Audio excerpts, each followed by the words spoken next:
We have all of council. Excellent. So we're just confirming our live stream. Thank you. No problem.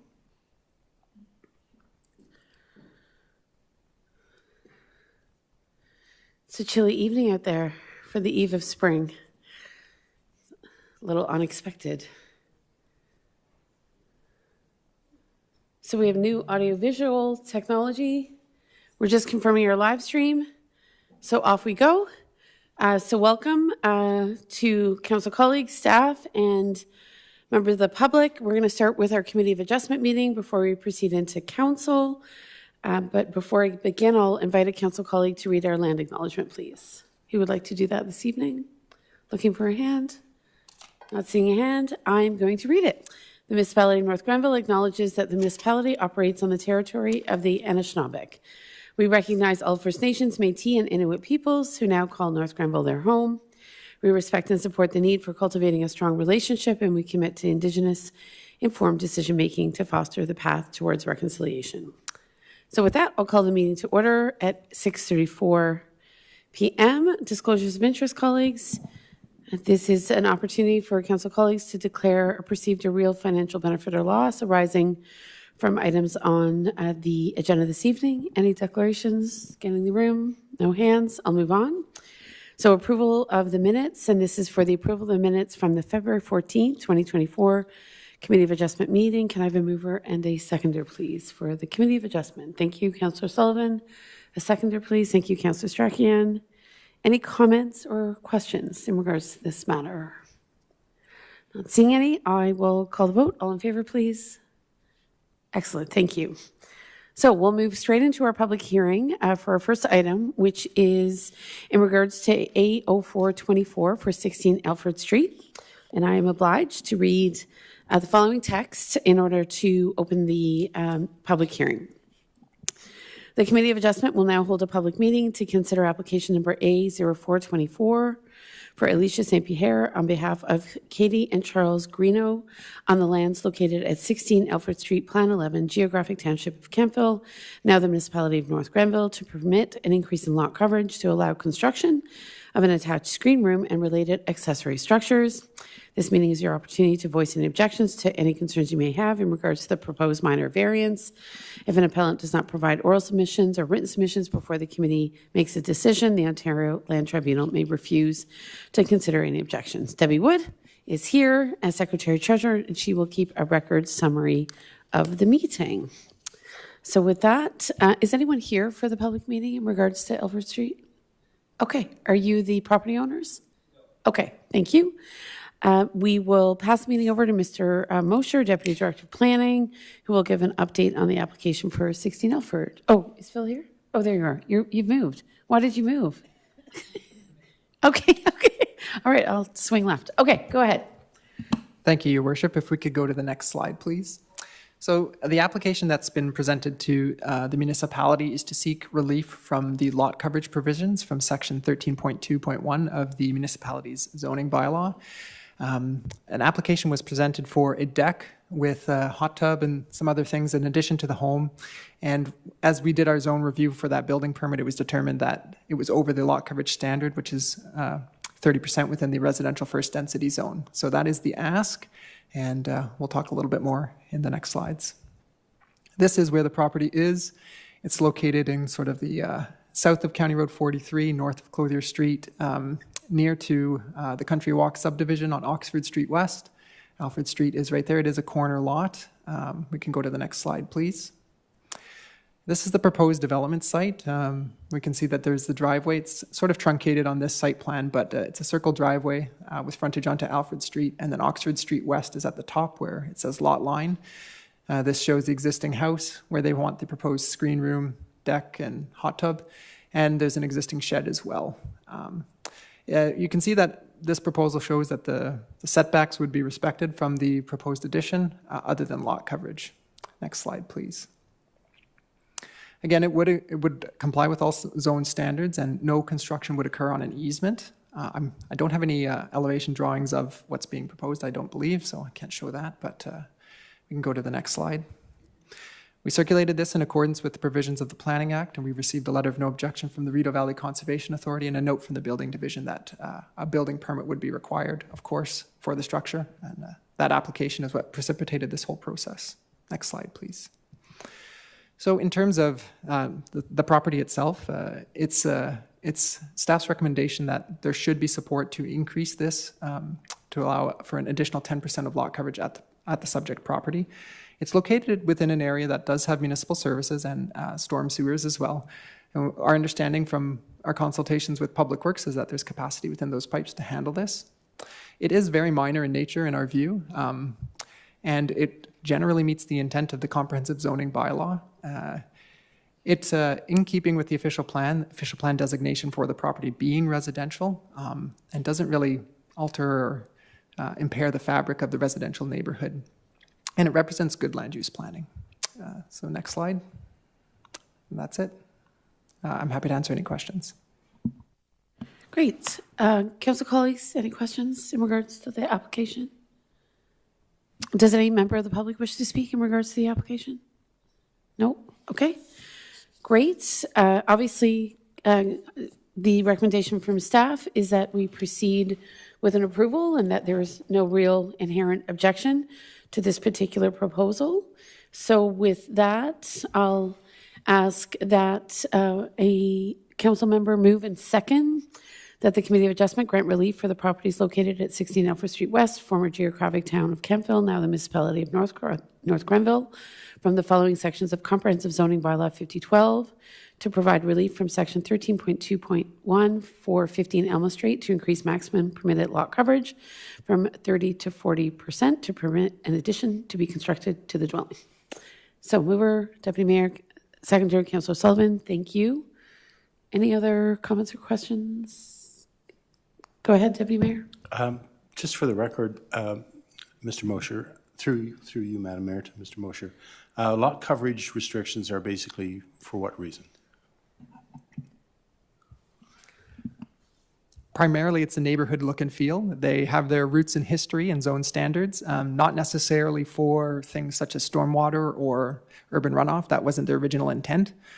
They have changed over time. There's more than one way to look at lot coverage. I mean, I could keep going, but that's essentially the nature of it. It is that balance. It seems odd in some respects to have to come forward for a minor variance, but understanding the provisions within our own official plan recognize the value and the necessity to do this. But I'm not seeing that there's any other questions from council, so I'm going to call the vote on this. All in favor? Excellent, thank you. And I'm sure you'll be giving the property owners the good news, Mr. Mosher. Are they in the room? No, you're pointing to Ms. Wood. Ms. Wood, we'll give them the news. Okay, excellent. All right. So with that, we are now going to close the public meeting and move to adjournment at 6:41 p.m. And I need a mover and a seconder for adjournment. Councillor Wilson, seconder for adjournment, please. Thank you, Councillor O'Sullivan. And we are adjourning at 6:41 p.m. I'll call the question. All in favor? Good. All right. So we're going to transition to our council meeting, which will, I think, just take a second, if I'm not mistaken, Ms. Preston. And we'll open up the council meeting and the various public meetings attached to that very shortly.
All right, we're going to proceed with our council meeting, which is distinct from our Committee of Adjustment meeting, which just deals with minor variance matters. So we'll welcome you back. And now I'm officially convening our Wednesday, March 20th council meeting here in council chambers. And I'll invite a council colleague to read the land acknowledgement for this particular meeting. Do I have a willing reader? Thank you. Deputy Mayor, go ahead. Thank you, Madam Mayor. The municipality of North Grenville acknowledges that the municipality operates on the territory of the Anishinaabe. We recognize all First Nations, Métis, and Inuit peoples who now call North Grenville their home. We respect and support the need for cultivating a strong relationship, and we commit to Indigenous-informed decision-making to foster the path towards reconciliation. Thank you very much.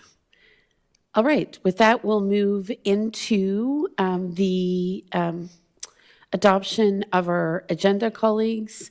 You see it before you, and it has a number of items for the consent agenda that will be considered a little bit later.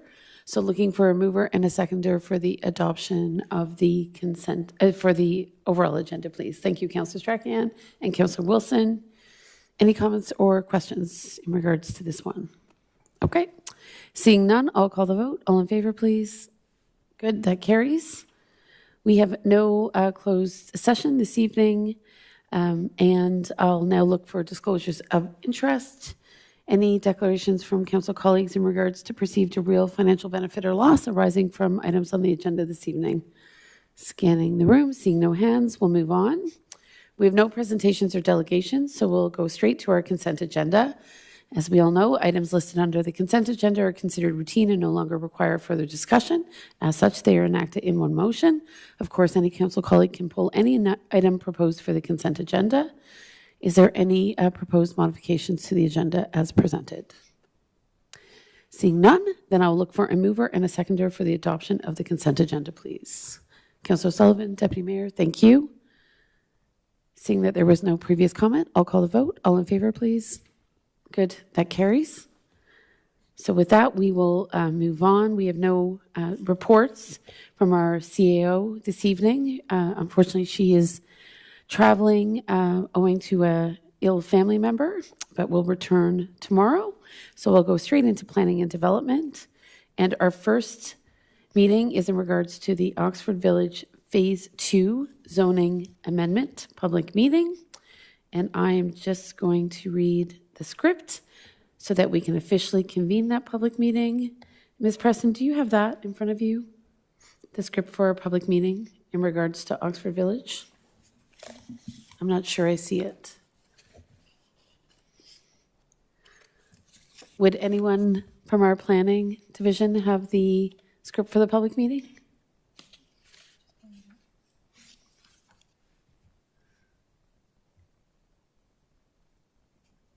I'm just scanning our documents. I don't see it. Grace, do you want to email it to me? Or perhaps you can bring your laptop this way? Okay, perfect. Thank you. So maybe, Councillor Strachan, I know we adopted the countywide food drive count as an initiative under our consent agenda. Perhaps you just want to say a quick word about the efforts, I think, of our emergency services departments countywide on the food drive. Yes, thank you, Madam Mayor. So it's a great initiative that's taken on by our Emergency Protective Services department to collect food for the local food banks for the month of March. And I believe they have some special hours as well on this weekend. On Saturday, they have some extended hours, so you're welcome to bring your family and kids in as well to take a look at the fire trucks while you bring in some non-perishable goods for the food bank. And I believe under the consent agenda, there was an additional challenge from Merrickville Wolford to contribute $500 to this campaign as well. So encourage everybody to come out and bring a few items, and it's on until the end of March. I think there were over I want to say 2,000 pounds of food collected last year. So I think this year, all of the emergency services departments across the counties are looking to surpass their goal of last year. So we're excited to see how far they can get this year. All right, so now we'll go into the convening of our public meeting to consider zoning bylaw amendments for Oxford Village Phase 2. I must advise you that this meeting is your opportunity to voice any objections or concerns you may have with respect to a proposed zoning bylaw amendment. If an appellant does not provide oral submissions at this meeting or written submissions before council adopts a proposed amendment, the Ontario Land Tribunal may refuse to consider any objections. Any persons who wish further notice of council's decision can obviously give their name and address to our Director of Planning, Ms. Martin. Following the presentation from staff, for each matter being considered this evening, council will hear from the applicant, followed by members of the public who wish to comment either for or against the proposal. Following any comments from the public, the applicant will be offered an opportunity to respond. All persons wishing to address a proposal will ask their questions through the chair, me, and please state your name and address and postal code should you wish to speak. Please be advised that any member of the public who should wish to provide written comment can still do so after the public meeting is adjourned, and written comments can be received up until the zoning bylaw amendment is considered by council. Council members may also ask questions, of course, to the chair. So with that, I believe that we are going to Mr. Mosher or Ms. Martin for this presentation. All right, Mr. Mosher, thank you. Thank you, Your Worship. I just wanted to ask if you're going to ask if there's anybody here for the public meeting. Thank you. Are there members of the public here for this particular meeting? Okay, great, wonderful. All right, fire away, Mr. Mosher. Thank you. I see many of my neighbors in the stand, so this is very interesting. I do, just full disclosure, I live in the Settlers Grant subdivision.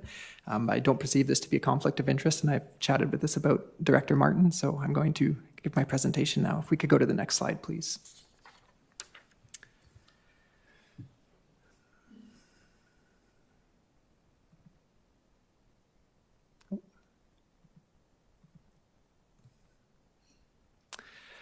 So this is a concurrent application has been submitted for both a plan of subdivision and a zoning bylaw amendment. At this point in time, this public meeting is being held for the zoning bylaw amendment only, and it's being made for lands within Part Lot 2425, Concession 2 in the former township of Oxford-on-Rideau, now North Grenville. Being zoning only, it is not traditional that zoning would come before subdivision.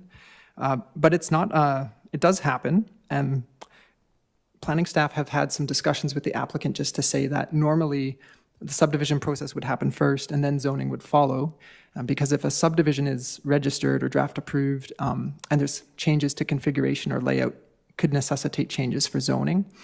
So we've discussed that at length with the planning consultant and with the developer, so just wanted to point that out.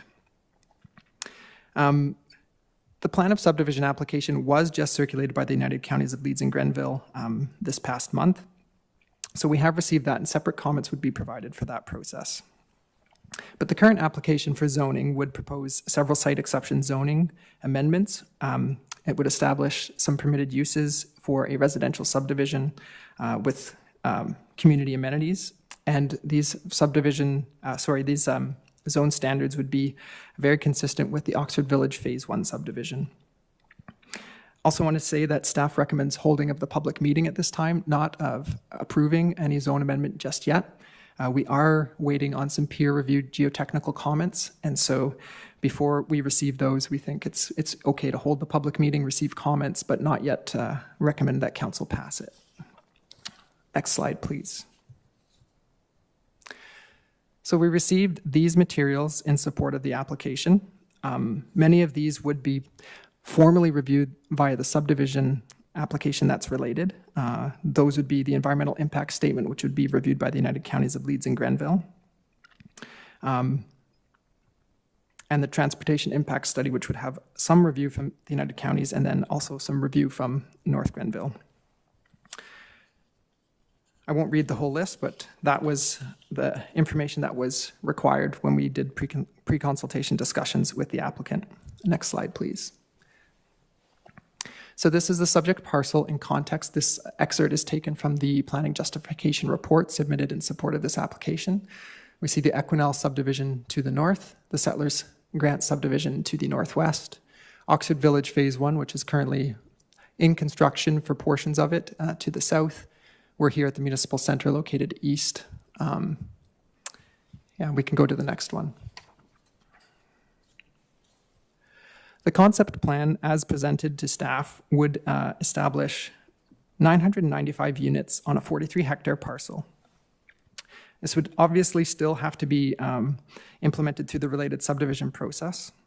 But some things of note, and this relates to zoning, is that there is a 1.25 acre open space block, which would be dedicated to the municipality, as well as a 2-acre park block.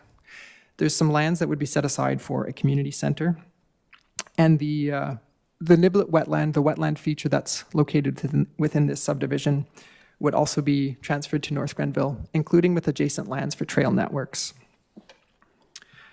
There are proposed connection points to Equinell Phase 6 to the north, Oxford Village Phase 1 to the south, and eventual connections to the east via Future Road, which is not yet constructed. Next slide, please.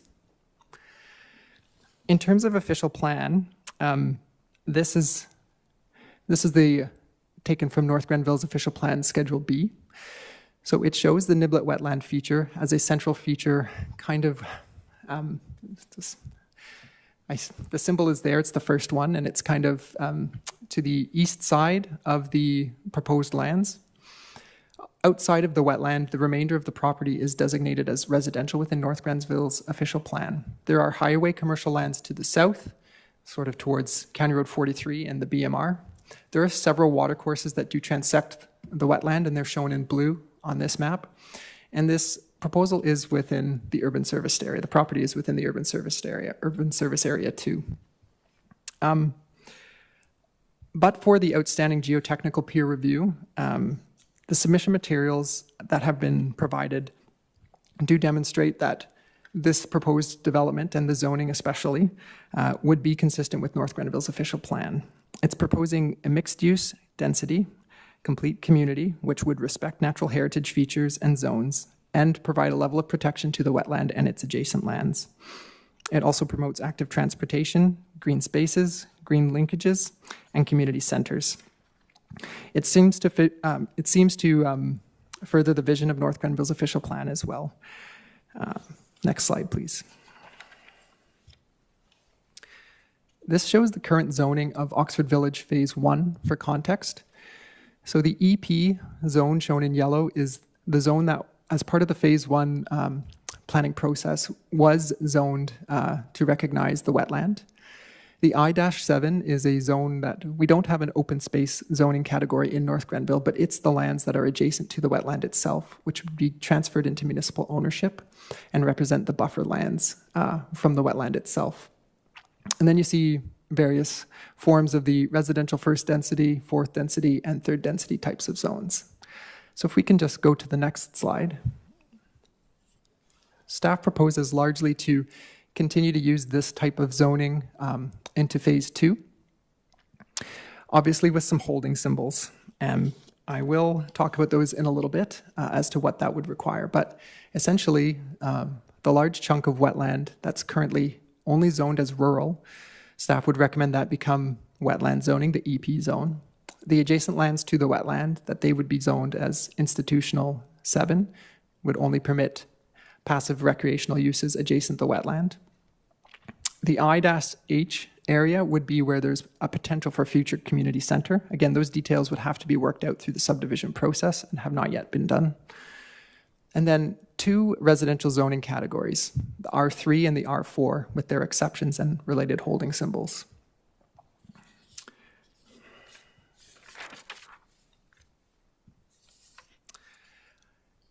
The R3 zone symbols would incorporate a staggered zoning approach so that residential would, the zone would allow up to townhouse-style dwellings, semi-detached dwellings, and single-detached dwellings within it. The R4 zone is more of a mixed-use zone, which would allow for some ground floor commercial uses and residential apartment-style dwellings. If we could go to the next slide, please. I've written a very detailed report, which is lengthy, which is in support of this application. And I won't go into all of the parts of that report, but in general, this application is consistent with the province's statement on planning, the provincial policy statement. It furthers the United Counties of Leeds and Grenville's official plan as well, and it is consistent with North Grenville's official plan. We also consider the developer's guide, housing report, and I'd be remiss if I didn't say, it's not mentioned here, but the community strategic plan, and this proposed development would be consistent with those. Next slide, please.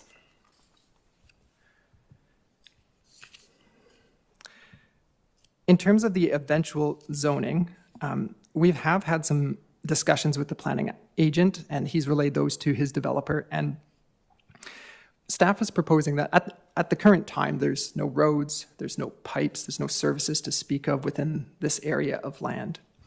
This area of land, which was visited by myself as part of the site visit for this report, is currently a mostly cleared field.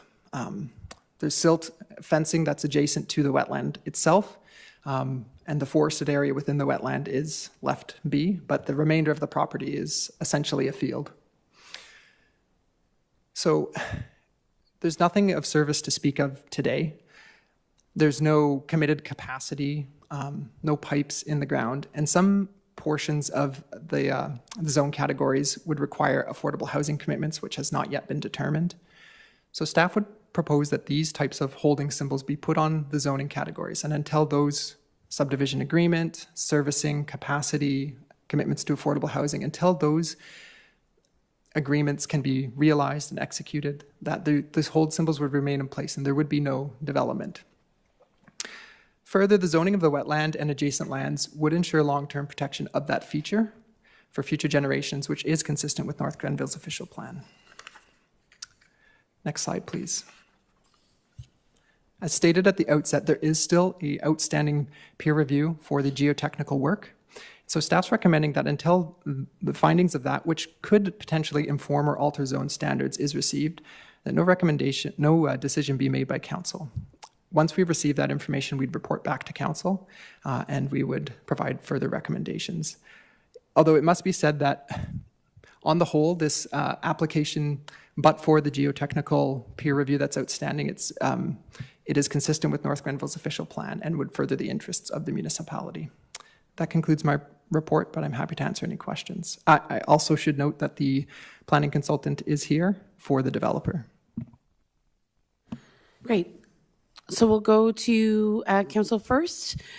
Questions for Mr. Mosher or the applicant, and then we can hear from any members of the public should they wish to speak. Council colleagues, Deputy Mayor, go ahead. Thank you, Madam Mayor. Through you to Mr. Mosher. Just for my own information, could you elaborate a little bit more on the R3-25 holding symbol designation zoning?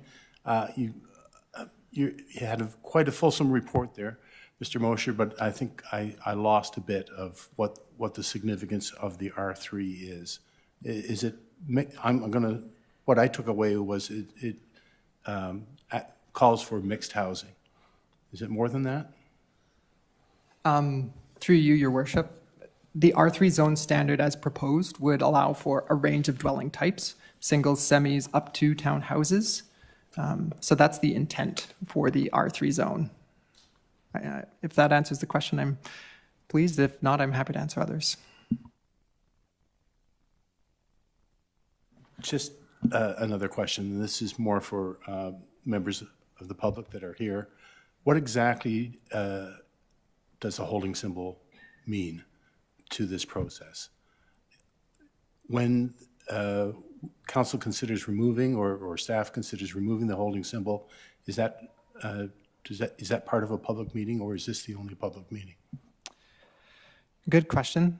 Through Your Worship, so the hold symbol is a tool under the Planning Act that council can use to say that, yes, in principle, we approve that a development will occur, but for some conditions to be fulfilled. And at the time that those conditions are fulfilled, then there would be a report that comes back.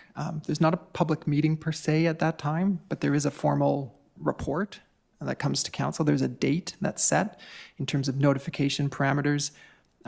it's only the individual owner of the property that receives notice that the hold symbol would be removed.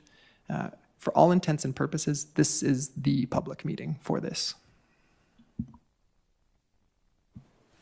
Okay, great. Other comments or questions from council colleagues? Councillor Sullivan? Thank you, through you, Madam Mayor, to Mr. Mosher. When I was looking through all this, there were a lot of questions that came up, so forgive me. So when on this desired proposed zoning slide, R3-25-H, does the H refer to the holding? Yes, that's correct. Okay. And then the EP is not holding because that's environmentally protected, that's the land that. So on the 17H, the purple part, that's the public amenity parks, kind of park space, is that correct? Through you, Your Worship, the I-7H is the adjacent lands to the wetland itself. So the intention there would be that it's passive recreational space Okay. and serves more as a buffer to the wetland so that there could still be ecological and hydrological connections.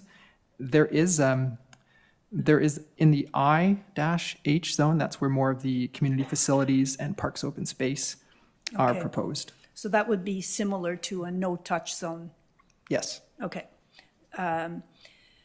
And then the I-H, with respect to a future community center, et cetera, like that, because I read somewhere that there was a possibility of an indoor pool as well. Like, is the developer going to put that in and maintain it? The same with the community center? Through you, Your Who's that Worship. going to be? I'm unable to answer that question, and it's premature at this point to say what would be within a community facility. That would be determined through a future subdivision process, and as that process gets going. I know that the planning consultant's here and may be able to give some light about what's desired, but I can't answer what I it know would an indoor eventually be. pool is desired in the whole community, but I just hope this isn't a carrot that is, going to entice the public to accept this. So 995 units could be potentially over 2,000 people. So that's a lot of cars, a lot of bikes, a lot of people. And when I went through it, and it's possible that I missed some of it, but I didn't see anywhere that our strategic plan pillars for active transportation, I didn't see them mentioned. I saw it was mentioned the United Counties and the PPS, but I didn't see a whole lot related to the municipal strategic pillars for active transportation. How many units are in phase one? 390? Through you, Your Worship, I cannot answer that question, but maybe the planning consultant would be able to. Okay. Oh, sorry. I thought you meant phase one of phase two. So No, my director's letting me know that it's 398 units in phase one. okay, so that's 398 plus 995. And then you mentioned a future road. Where is that future road? Through Your Worship, it's not yet constructed, built, or designed. It's simply planned for at this point in time. It's identified in North Grenville's official plan. It's identified within the Northwest Quadrant concept plan for the area.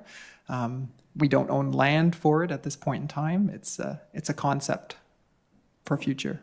Okay, so a future road, like, it doesn't look like there's a whole lot of empty space for a future road to go to connect to what, County Road 44? Yes, through Your Worship. But it's not going to be on the Settlers Trail, is it? Through Your Worship. At this point in time, the design, the community concept is that it would transect and connect into Commercial Way and then ultimately onto County Road 44. Okay, so Settlers Trail would be protected then for future? Through Your Worship, Council may recall that the Transportation Master Plan does identify that the Settlers Trail would potentially become a future road with no date determined, so no one can say that it's Okay. protected. So is that the road you're talking about the space? No? No. Not determined, okay. Okay. All right, I think those are my questions. Thank you. Okay, I'll recognize some other hands. Councillor Strachan and Councillor Wilson. Thanks. Thank you, through you, Madam Mayor, to Deputy Director Mosier. Given the recent or not so recent over the last couple of years conversations and decisions made by the province regarding wetlands and wetland protections, the wording that's used regarding these wetlands is that they are unevaluated. So perhaps if you could explain a little bit more as to what it means by unevaluated and what protections we're affording to that space by the EP zoning. Through you, Your Worship. Yes, unevaluated means not evaluated under the Ontario Wetland Evaluation System. Although it's denoted as such within our official plan documents currently, there has been an environmental impact statement that has been completed, which has in effect evaluated the wetland now and determined that yes, it should remain with certain setback parameters to protect the wetland and its functions. By zoning it as wetland, it enjoys long-term protection by council. Good. Councillor Wilson? Okay, thanks. Okay, is there anything the applicant would like to add at this time in regards to the application? Okay, quickly, thank you. Come on down. Okay. Were we expecting this presentation, Mr. Mosher, from the applicant? Yes, okay. Great, thank you. And if you could just restate your name, please. Good evening. My name is Nick Sutherland. I'm a senior project manager and urban planner with Arcadis, based out of Ottawa. I am representing LA Developments Inc. tonight for this project. All right, next slide, please. So I'm hoping I'll be able to answer some of the questions that were asked already. I'm sure I will, but certainly there will be time at the end of the presentation for additional questions and comments. I'll just start off by giving you just a brief history of the project. So we did talk a bit through Mr. Mosher about phase 1 of Oxford Village. So originally that phase was approved in March of 2017 with a zoning amendment passed in July 2021. We are now in 2024 with the first building permits being issued for that development, and preliminary construction is currently ongoing. In terms of the Phase 2 Oxford Village plan, we did have our first consultation with staff back in September of 2022. It took a little while for us to come up with the reports and studies required to make our application, at which point we submitted them to the municipality and the counties and were deemed complete in January 2024.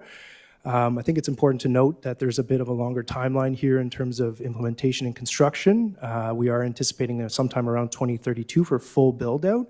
So of course, not all of these units will be coming online all at once. Next slide, please. So we did have some early public engagement efforts within the community. Back in January of 2023, we held 2 sessions for a public meeting. We put out notice through various social media networks as well as some other means through local papers. We did have a member of council attend as well as many members of the community.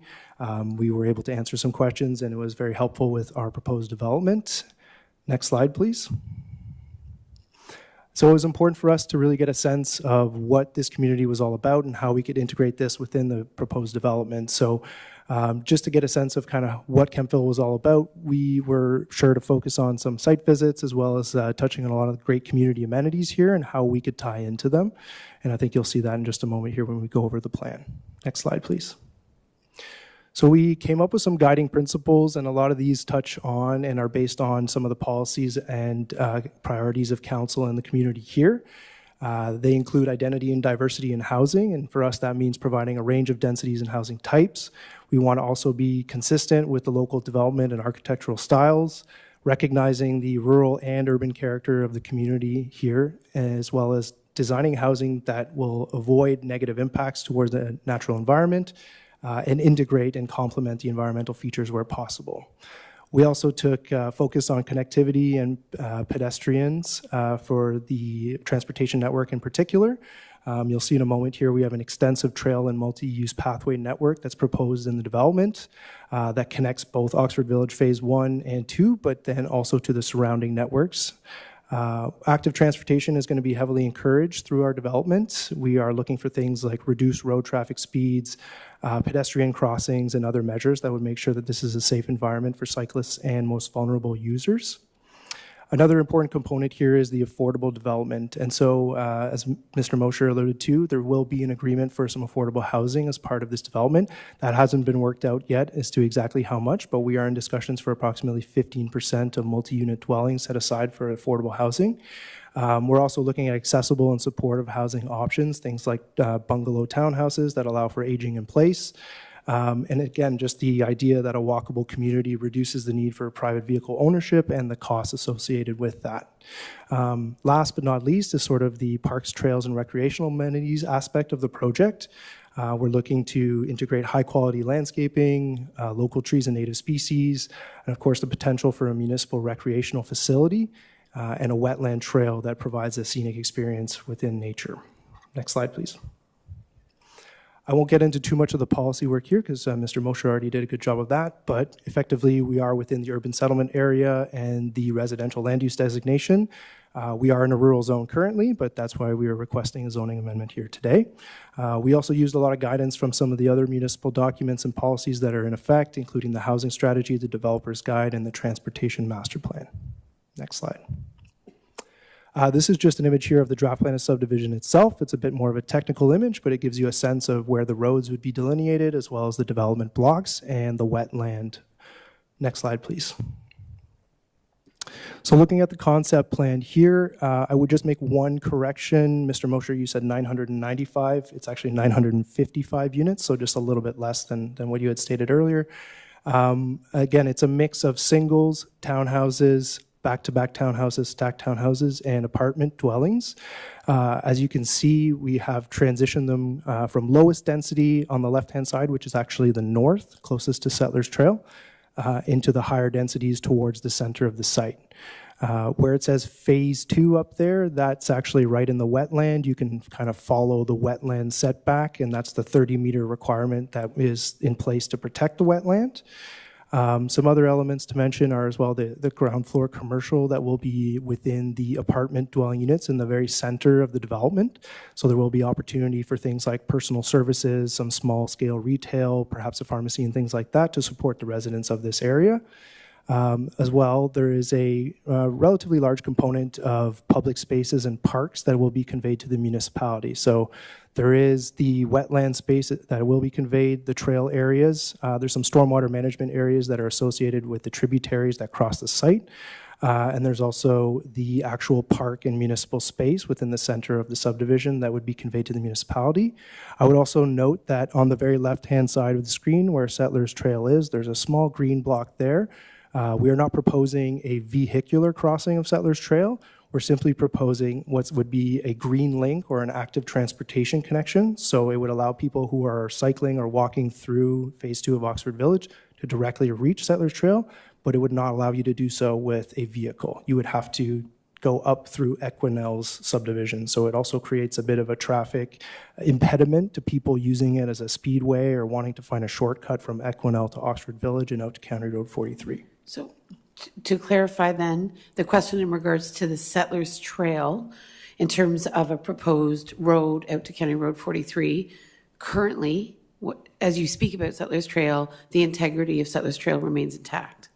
Yes, Right. again, the only crossing would be for pedestrians or cyclists, so it would So not in be. terms of that internal road network to County Road 44, it's not proposed that we would use Settlers Trail for that vehicular network, correct? So the extension up to County Road 44, you can see it on the plan here where the roundabout is and the small section extending into the wetland. That is that future extension out to County Road 44. As you can see, it's almost parallel to Settlers Trail. It's not connecting over to it or anything like that or crossing it. So what I'm hearing is that you see inherent value in Settlers Trail, given how you're potentially proposing, a pedestrian crossing, and I assume Settlers Trail would be likely a feature of this development. Absolutely. Again, going back to just our site visit and understanding the sense of place, you guys have an amazing network of trails here going out to Ferguson Forest and all that. So we want to tie into that, and we want it to be a highlight of our development.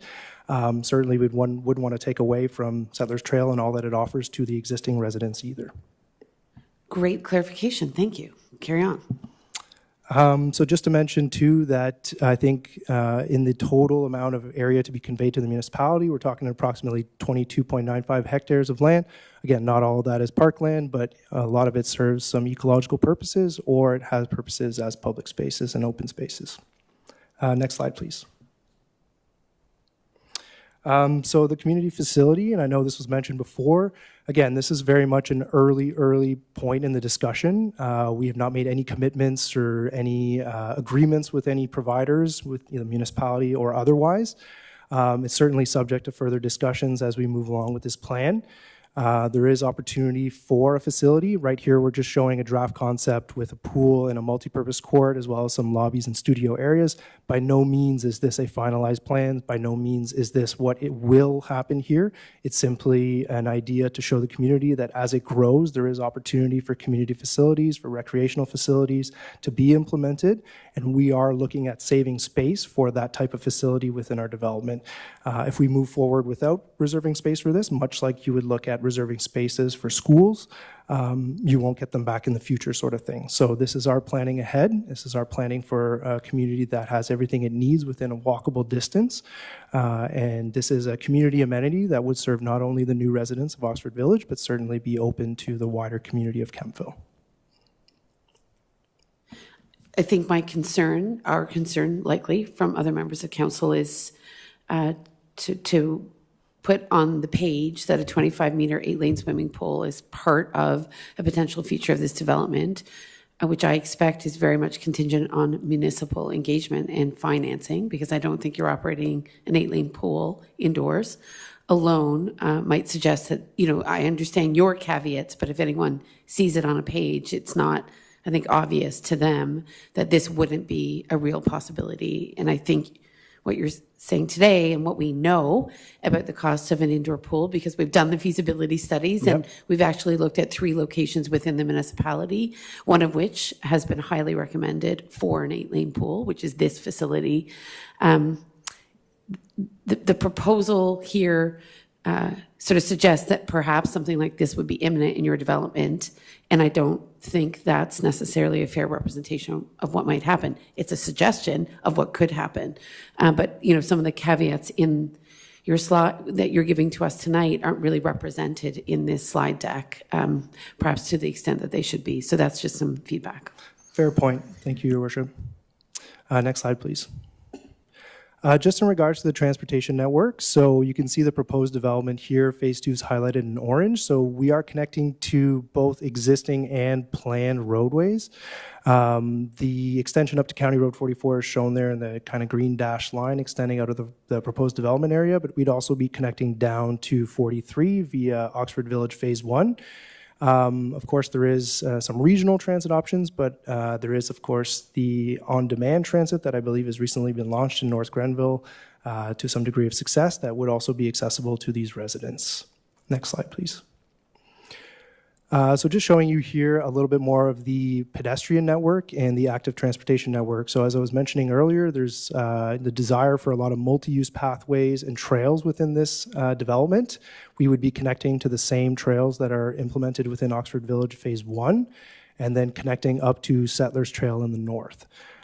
So in addition to those larger sort of trails and pathways, there would also be mid-block connections throughout this development that would allow people to easily move between the various streets to get into the mixed-use commercial area and access the amenities there, to also make their way to the parks and the recreational facilities, but also go up to Settlers Trail and reach the larger network.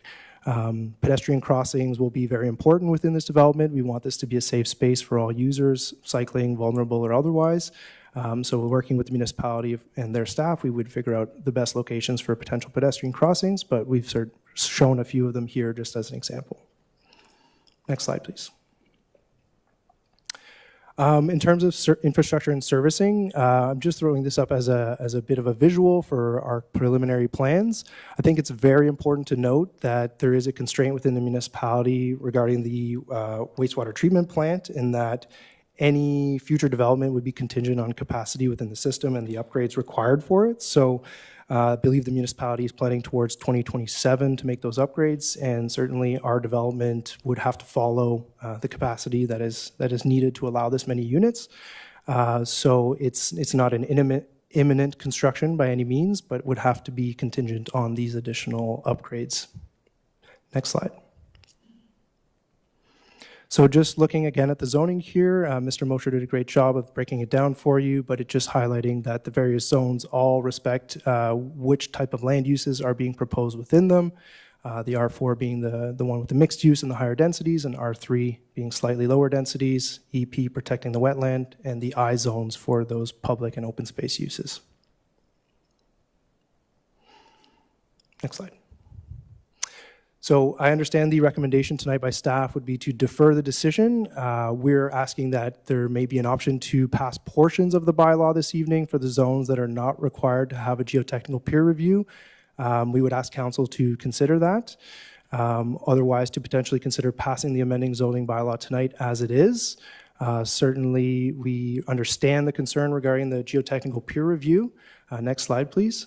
But we feel that it can be addressed through that hold zone by adding an additional clause where the geotechnical report would be peer reviewed to the satisfaction of the municipality, and that would be another condition of the hold, so that no future development would occur without that happening first, as well as the other conditions laid out by staff previously related to the municipal services, the affordability agreement, and the water and sewer capacity allocation. Of course, that is entirely up to council, but we'll leave that to you. Next slide, please.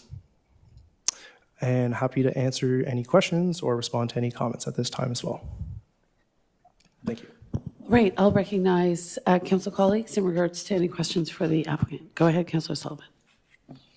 Thank you, Madam Mayor. Thank you for the presentation. It certainly did clarify a number of things. Could we have the slide deck back, please? I'd just like to go back to one of those slides you had on transportation. And it showed collector routes.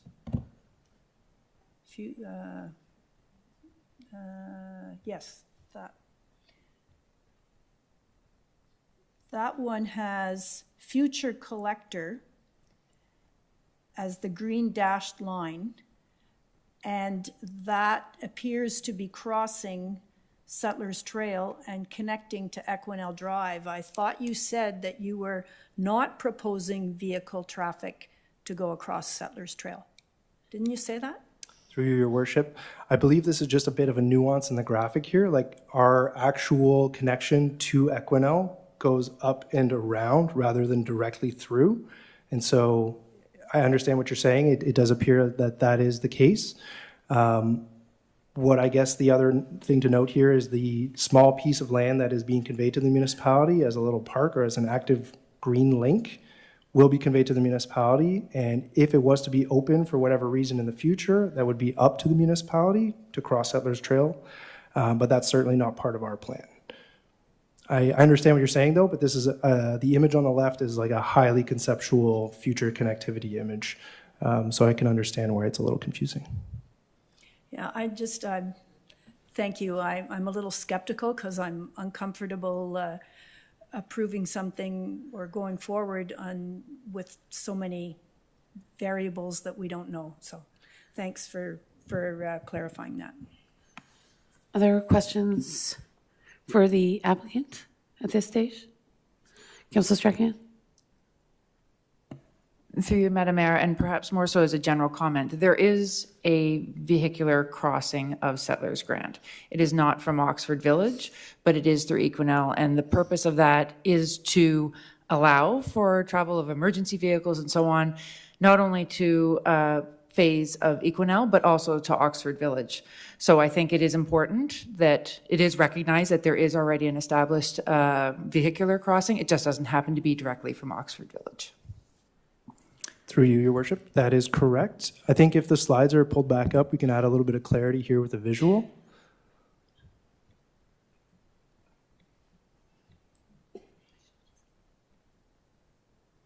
Our clerk is just going back and forth between slide presentations. That's okay. She'll find it. It's under the proposed development slide. This one here, yeah. So you can see Exactly that. So in order to make the crossing, we would have to go up through Phase 6C, I believe it is, of Equinell's development, right adjacent to Oxford Village, and then over the trail that way, which is the crossing you're referring to there, yes. And I believe, in fact, in contemplating that phase of Equinel, we've already addressed the necessity for that trail, right? For that vehicle crossing across the trail? Yeah. Okay. So what you're suggesting is that there's no additional vehicle crossing? Correct. Right, okay. Okay. Other questions from council colleagues? Okay, go ahead, Councillor Wilson. Through you, Mayor Peckford. Leaving that same slide up, can you explain what the green arrow along between Settlers Grant and the proposed subdivision, is that a road there?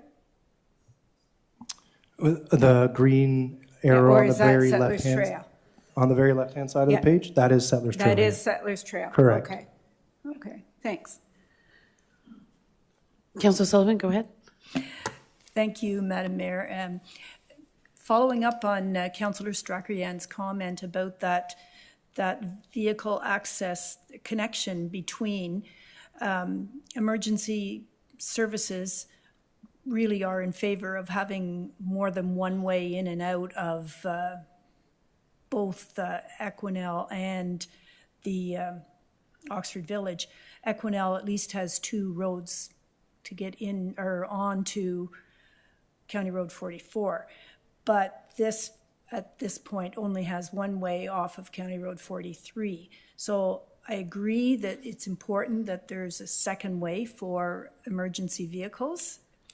But how do we convey that it's, and how do we control that? Like if it's an easy way in and out, like are the people in Equinel going to want potentially 1,000 cars going up and down Equinel instead of County Road 43 to avoid going out of 43 and having to make a left-hand turn to get into Kemptville, because we're looking at decades before there's a roundabout at Somerville or before County Road 43 is finished, divided or expanded past County Road 44. So that is really the internal connection unless they have to go out onto 43 and make a left-hand turn. Well, certainly, I think larger considerations around transportation maybe are an item for another evening, right? It might be good to do a refresh of our transportation network overall in terms of how some of the exits and entrances are contemplated in terms of not just, of course, this proposed phase of Oxford Village, but Equinel. I'm mindful that there may be people in the gallery who wish to speak. So just looking, is there anything else, council colleagues, you wish to clarify? We are in a public meeting, so I just want to make sure that we respect the process. Is there anyone in the audience who wishes to speak this evening? Just want to make sure that, all right. Okay, if you wish to, I'm certainly, you're obviously, your right to be here can be just to listen, but if you do have something to say, it really now is the time because we're in a public meeting. So you can come on down. I do need you to address your comments through the mic. So, and we'll need your name and address as per the Provincial Planning Act. Thank you.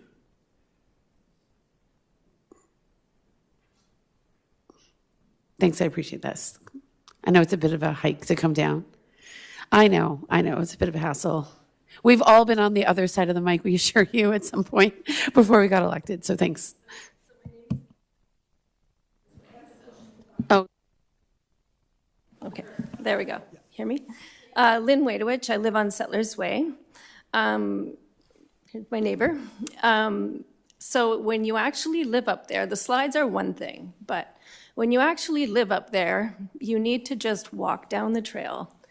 And the forest and the trail, which has been the source of our mental health, our physical health, it's devastated.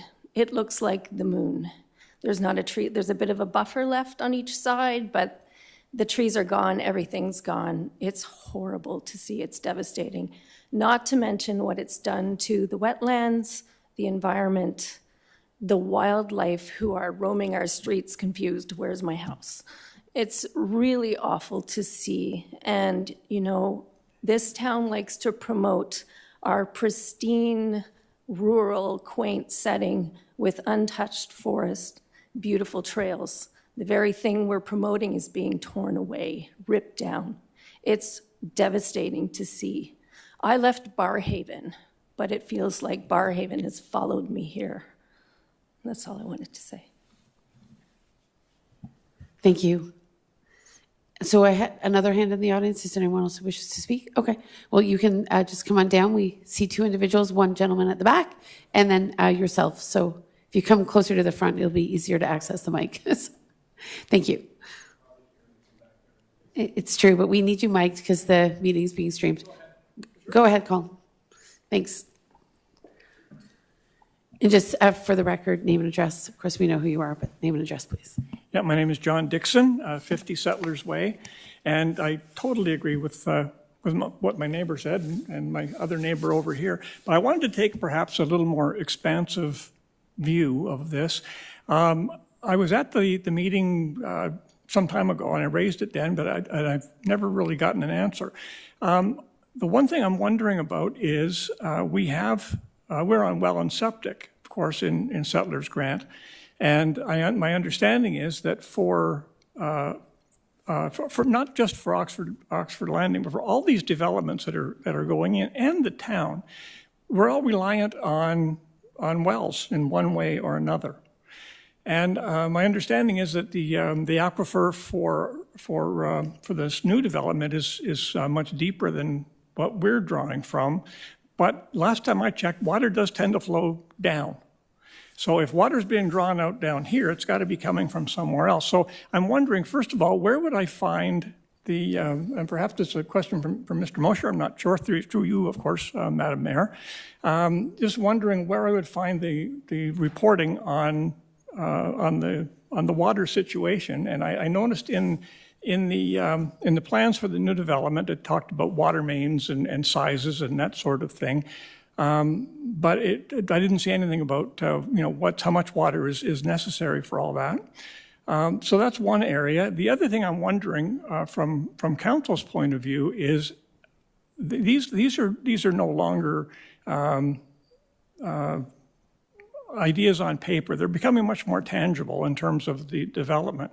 So I'm wondering from an emergency services point of view, what steps has council taken to ensure that there is adequate the availability of emergency services is going to be adequate to meet the huge number of people that are going to be coming into our community? So that's those are the questions for me. And maybe, Mr. Mosher, you can speak to the municipal well. And I really regret, John, that Chief Oakham isn't here because he takes this part of his job very, very seriously. And I know engages heavily with Amy and her team on ensuring that he's confident that the emergency services as it exists and as it grows can respond appropriately. And I've been told he's certainly held up certain proposals where he has lacked that confidence. So I'm sorry he's not with us this evening. But I'll turn it over to Amy or Phil for the municipal well question. Thank you, Your Worship. Hey, John. So yes, there is the Mississippi Rideau Source Protection Plan, which is the document which includes all municipal wells that we have, as well as regional wells and water drinking supplies. So it identifies zones of influence and has the information I think you're looking for. If you want, I could also set up a meeting with some staff from the Conservation Authority who'd be knowledgeable about how aquifers work in terms of the different bands that you're describing. I don't pretend to understand it myself, but I can arrange for that, and I can provide you the report if you'd like a copy. And through you, Mayor Peckford, yeah, I think that would be useful, and not just for me, but I know there are a number of people in the community, in our community anyway, who would be interested in that. So if you could set that up, I think we would appreciate that. All very good questions, and I know the process to bring online the municipal well that will service this area was subject to extensive and rigorous testing, so I think it would be really helpful for you to have that information, for sure. Okay, thank you for coming forward.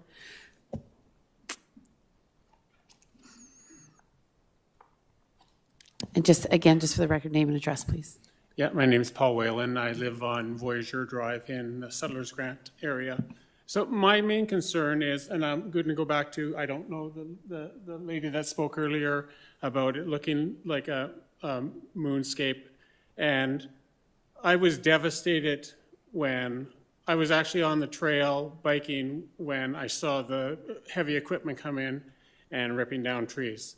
And I understand that trees eventually have to come down.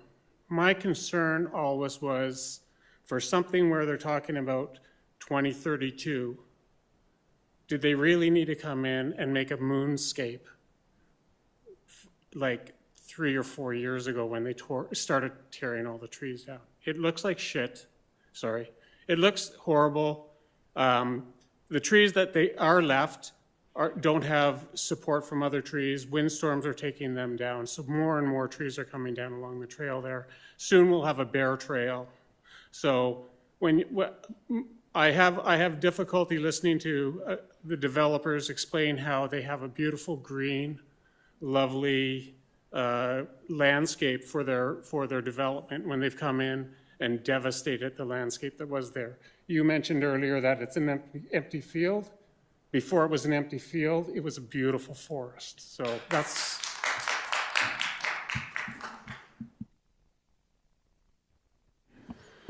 Okay, thanks for those comments. Anyone else wishing to speak? Okay, so we'll take 2 more before we close the public meeting.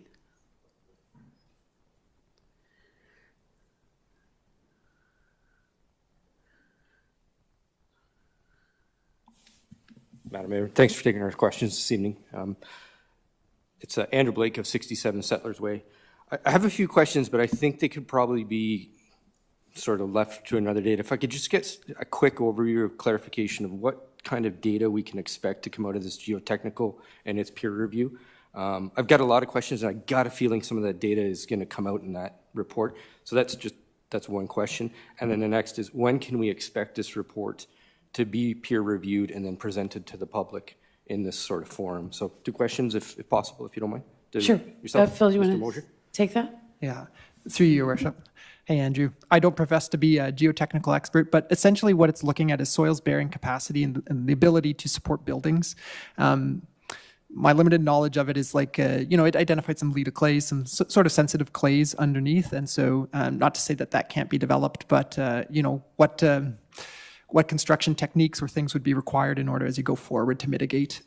We have already sent it out for peer review. We've retained a firm called Thurber Engineering, so we don't know exactly when it will be completed, but they have the information now, and our understanding is that they're proceeding with that review. So once it's completed, we would prepare a supplemental staff report.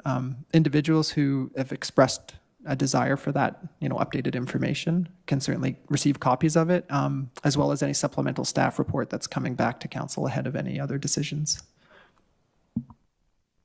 Okay, thanks. If you don't mind, just one Yep. more question. No Just problem. back to what Mr. Dixon was saying there earlier about emergency services and their ability to cope with such capacity in this village. I may have missed it in the package that was sent out to us. I've been through everything with the fine-tooth comb. I might have missed it.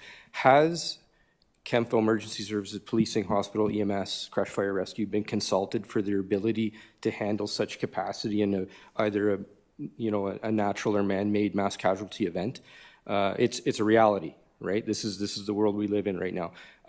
And has the municipality projected out forward 5 or 10 years to be able to budget for equipment that is required by those services? I haven't seen any data to that at this point. Obviously, we were talking, 900, another, 1,300 homes, 1,400 homes being built. Have those projections been put into emergency services, policing, hospital, schools, et cetera? Have we seen any of that data? Have I missed it?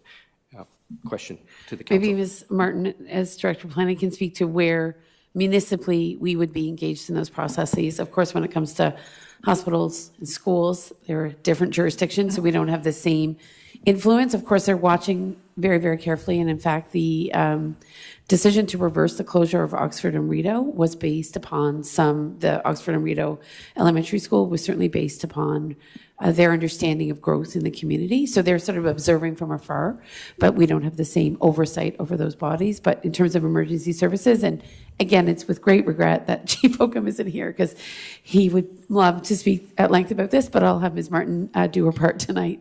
Thank you, Your Worship. Thank you for the question, Andrew. So from a planning perspective, we do studies here at the municipality. We do population studies, growth projections. We look at a variety of, servicing master plans. There's a fire service master plan that would look at what does our growth look like and what impacts could that have. So a lot of the data that we collect on the planning side, including, annual building permits, what does our future growth projections look like? We do share with different agencies, including our emergency and protective services. We also share that information with the school boards. We fill annual surveys as to what our growth looks like, what are we anticipating as big growth projects over the next year and forecast out. And all of the data that we collect, we adopted or received our population study update in December of last year, is data that we would share with entities such as the hospital. And I know they do their own data collection to help project what that future demand is. Kemptville District Hospital does serve North Grenville, but it also serves a wider and greater area. So their data might be a little more wide-reaching than just North Grenville specific. But we do actively work with those partners to provide them with the information when we know what's coming down from a growth perspective. Okay, so have they been able to provide feedback on any of this growth at this point? So if you've sent the data to them? Certainly emergency services would be actively engaged in the process the whole way through. So they're at the table for the development review team. So they have a voice in terms of, expressing confidence or a lack thereof that they will be equipped for the growth, not just in this development, but many different developments. Okay, and they're not here tonight? They're not here tonight as part of the planning process, but internally they definitely are a robust player. But certainly I think we could provide some information from emergency services on how they plan for the future when it comes to North Grenville, for sure. Okay, thank you for your time, Mayor, Council. Cheers. No problem. All right, I see one more speaker, is that right? Okay, come on down, thanks.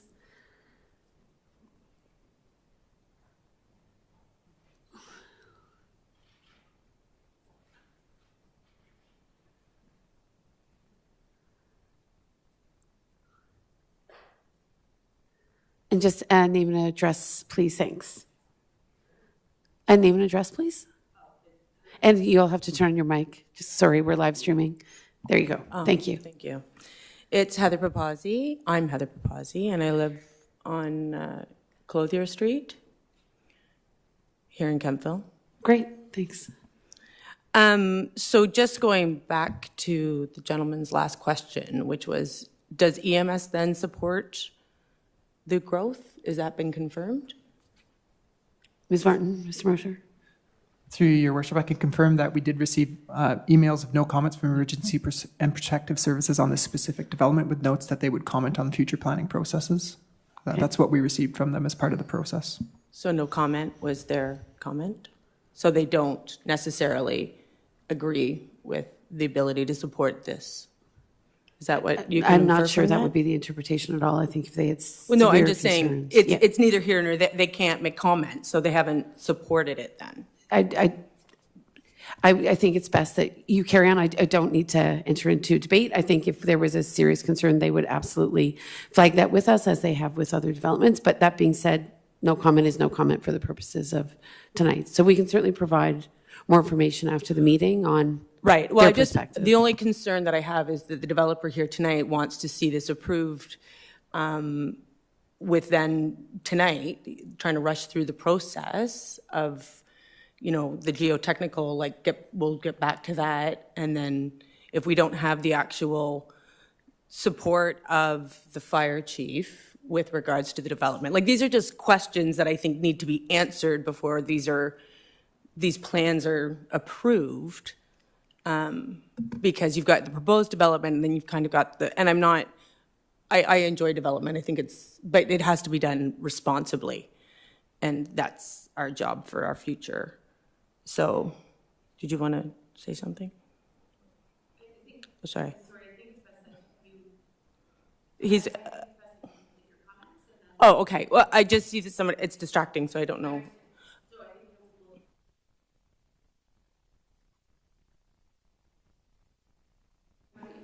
Yeah, okay. Thanks. So they're not comments, they're more questions that I'm hoping can get answered. I just am concerned that if this is approved or parts of it are approved tonight with all these outstanding questions, then we can't roll back on that. And that's something that, as a citizen, I'd like to see our council be held responsible for and accountable. So the EMS support is important to me. This whole Settlers Trail, you know, the proposed development here, and then you've got the next slide that the gentleman had without real, that was kind of vague about crossing the Settlers Trail. I don't know where that is. Like, yeah, so you've got the community pool, which is a bit of, like, some of this kind of feels like a bit of a shell game. You know, like, here's the shiny pool over here. We can't commit to that, but we can't, and like, how many of these houses have been sold already? And if we approve all of this based on maybe or maybe not a pool, and if we approve it, well, maybe they're not going to cross-settle grant, but maybe they are. It doesn't feel complete. Like, these questions, they feel like there's a lot of things that need to be answered before an approval, and that the rest of the citizens of this community are comfortable with before bringing in 900 more members of the community. Like, it doesn't, it's not all adding up properly. And I would hate to see us rush development when it can't be rolled back. And we don't have necessarily bylaws on wetland protection. And that's precedences that we're setting here tonight that we're going to have to live with for the rest of our days. And that's not cool. Like, we got to be smart. And I just hope that our council is going to make the smart decisions based on complete answers from our fire chief, who knows what he's doing, and based on proper answers as to whether or not Settlers Grant is going to be affected. I mean, we're hearing that it already has been affected. To what end? I mean, what's a rush? I mean, if it's not till 2032, then there's no rush for this decision to be made. How many houses have been sold? I just think that this is a very incomplete development proposal from an infrastructure and point of view. I don't, it's not comfortable at all.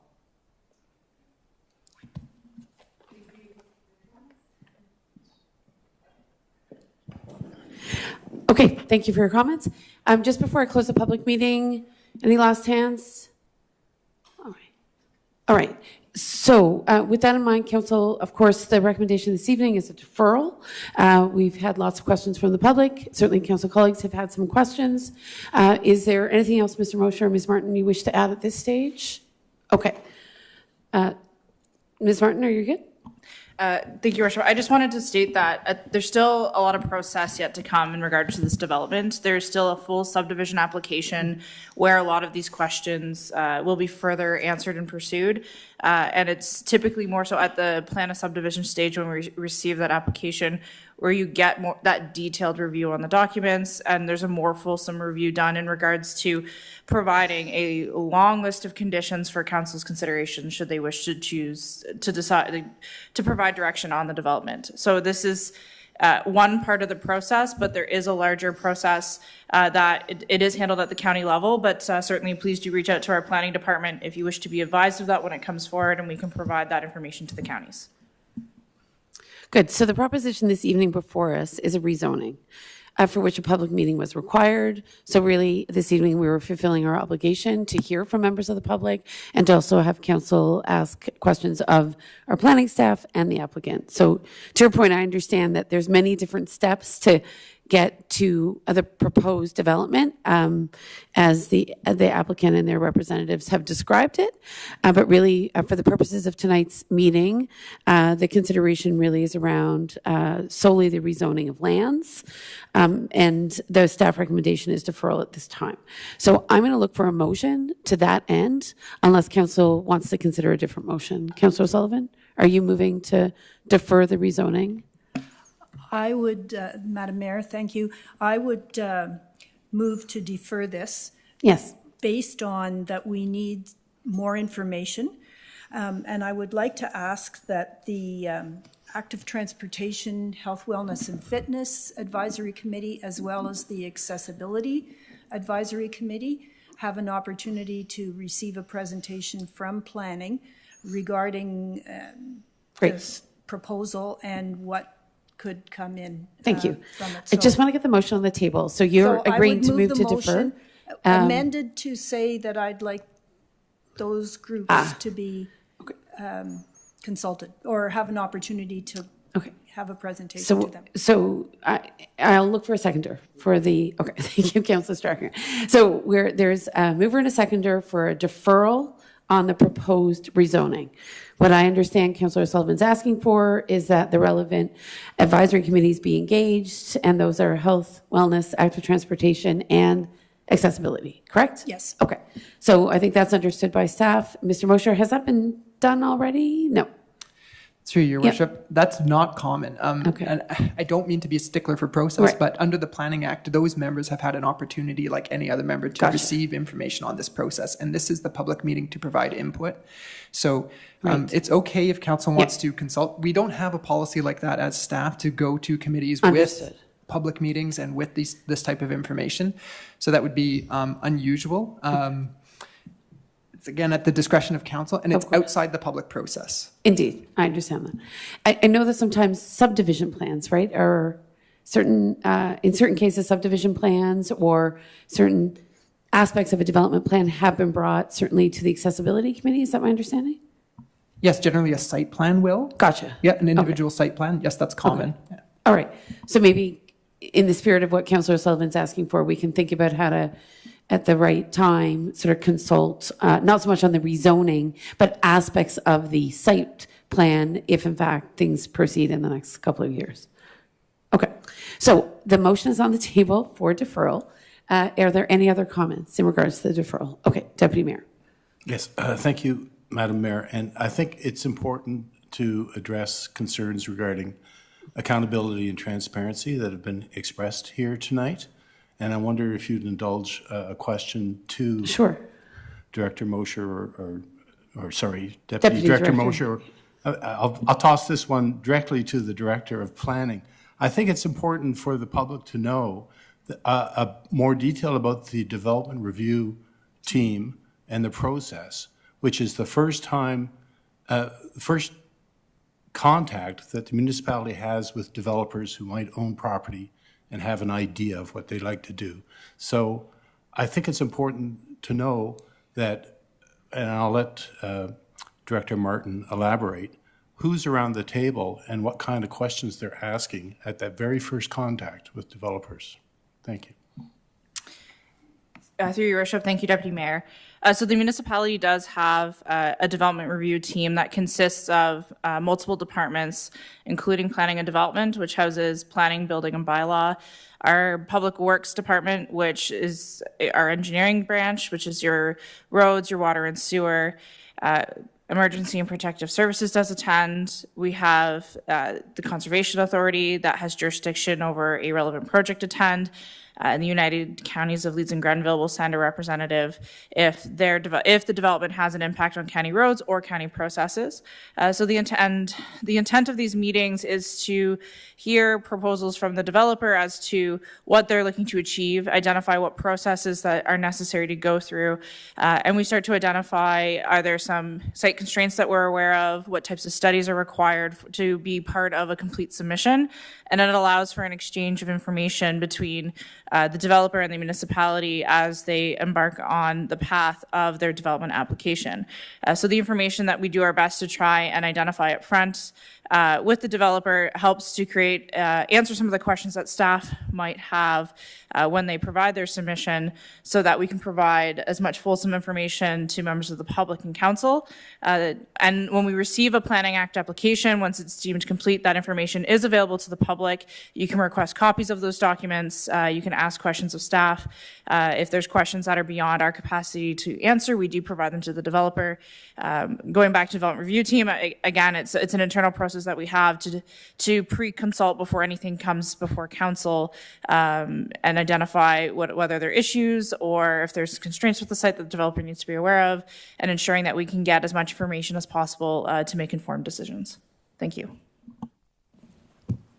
And I know you take that very seriously, as does Mr. Mosher, so I know it's a very robust process, and often those conversations do lead to certain recommendations from staff. So I know, thank you, Deputy Mayor, for insisting that Ms. Martin be given that opportunity. So, all right, so the motion's on the floor. I'm not seeing any other hands. This is strictly the motion to defer the proposed rezoning. We want to thank the applicant's representative for being here. I think the information provided was certainly very helpful, but I'm going to call the vote now on the motion to defer. We did, Councillor Strachan seconded the motion to defer, correct? Right. Councillor Sullivan?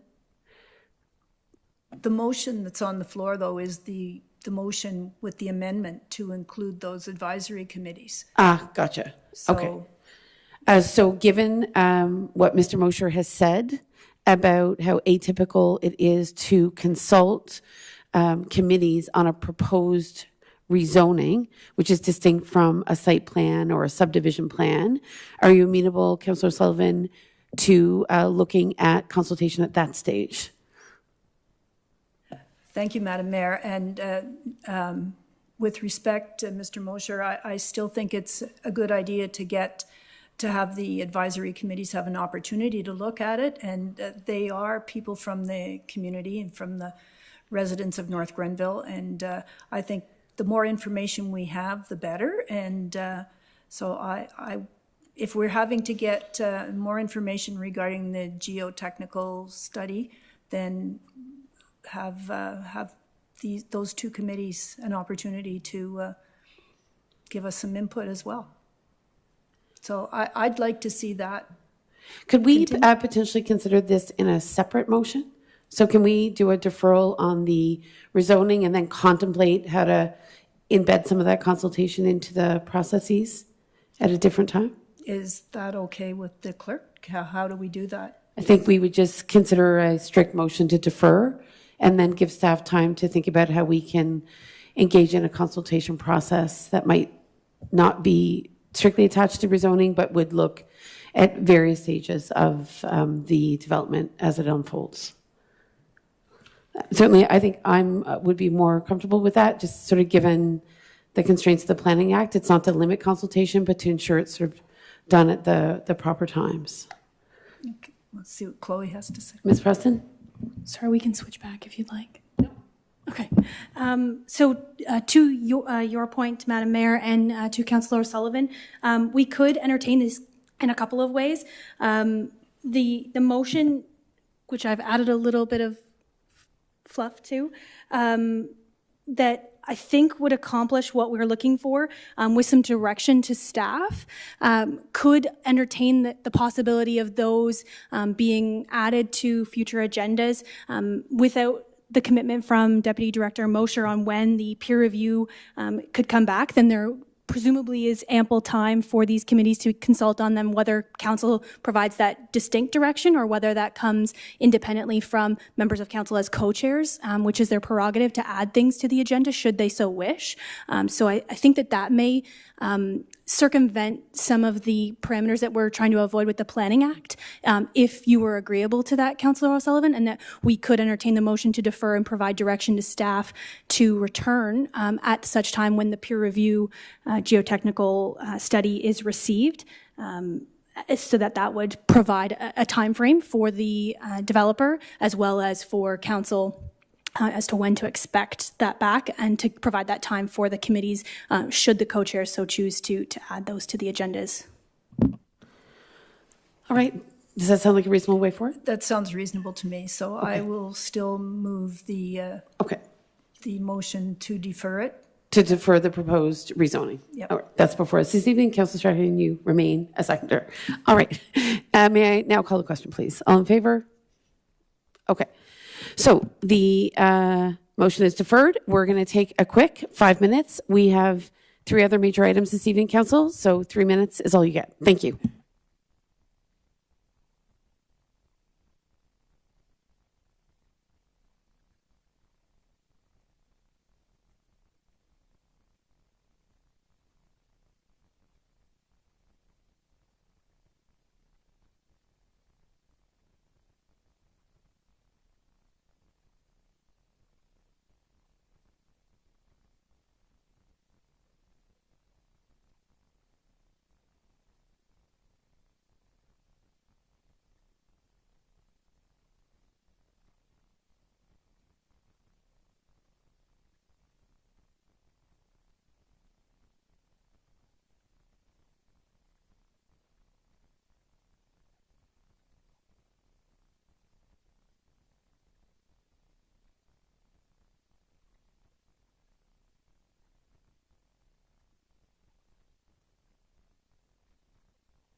All right, colleagues, if we can resume.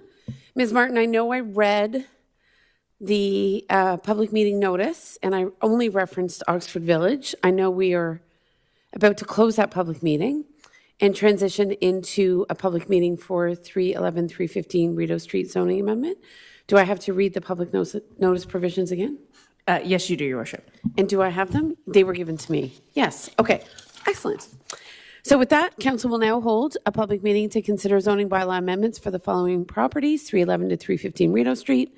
I must advise that this meeting is your opportunity to voice any objections or concerns you may have with respect to the proposed zoning bylaw amendment. If an appellant does not provide oral submissions at this public meeting or written submissions before council adopts the proposed amendment, the Ontario Land Tribunal may refuse to consider objections. Any persons who wish further notice of council's decision concerning this matter should give their full name, address, and postal code to the Director of Planning. Following the presentation from staff, for the matter being considered, council will hear from the applicant. Following any comments from the public, the applicant will be offered an opportunity to respond. All persons wishing to address the proposal must do so through the chair. Please be advised that any member of the public who should wish to provide written comment regarding the proposed zoning bylaw amendment can still do so after the public meeting is adjourned. Written comment can be received up until the zoning bylaw amendment is considered by council. Council members may also wish to ask their questions through the chair. And I believe, Ms. Martin, you're on deck for this proposal? I am, Your Worship. Should I get Mr. Mosher? Nope. He's okay? He's okay. Thanks. Just making sure he's okay. Okay. I mean, we can't see him right now. I don't know if he is okay, but I'm assuming he is okay. We'll just wait for the presentation.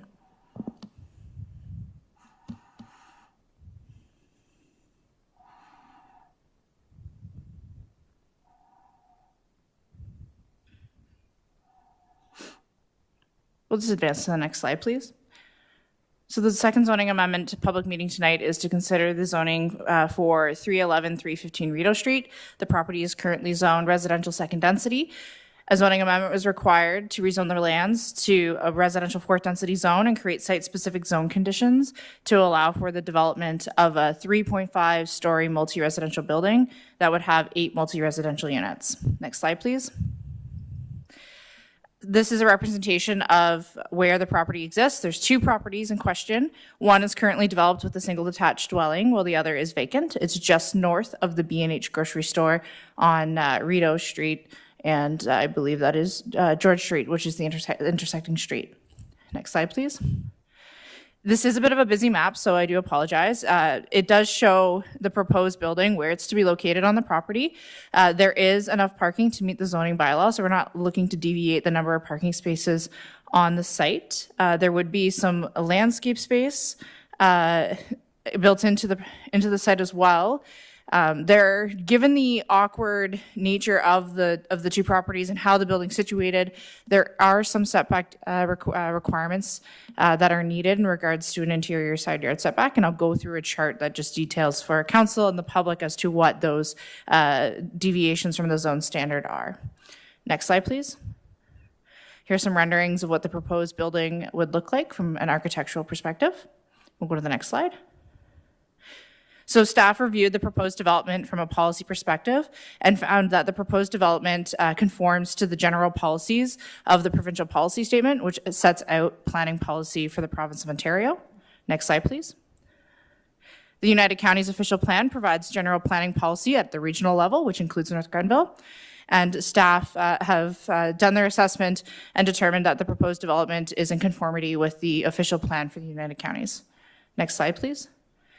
In our own official plan, we have specific policies as it relates to development. This property specifically is located within the downtown commercial designation. We do have targets to try and have 11% of development as high density, so this would help achieve that target. And we do have policies that encourage a mix of housing typologies. Next slide, please.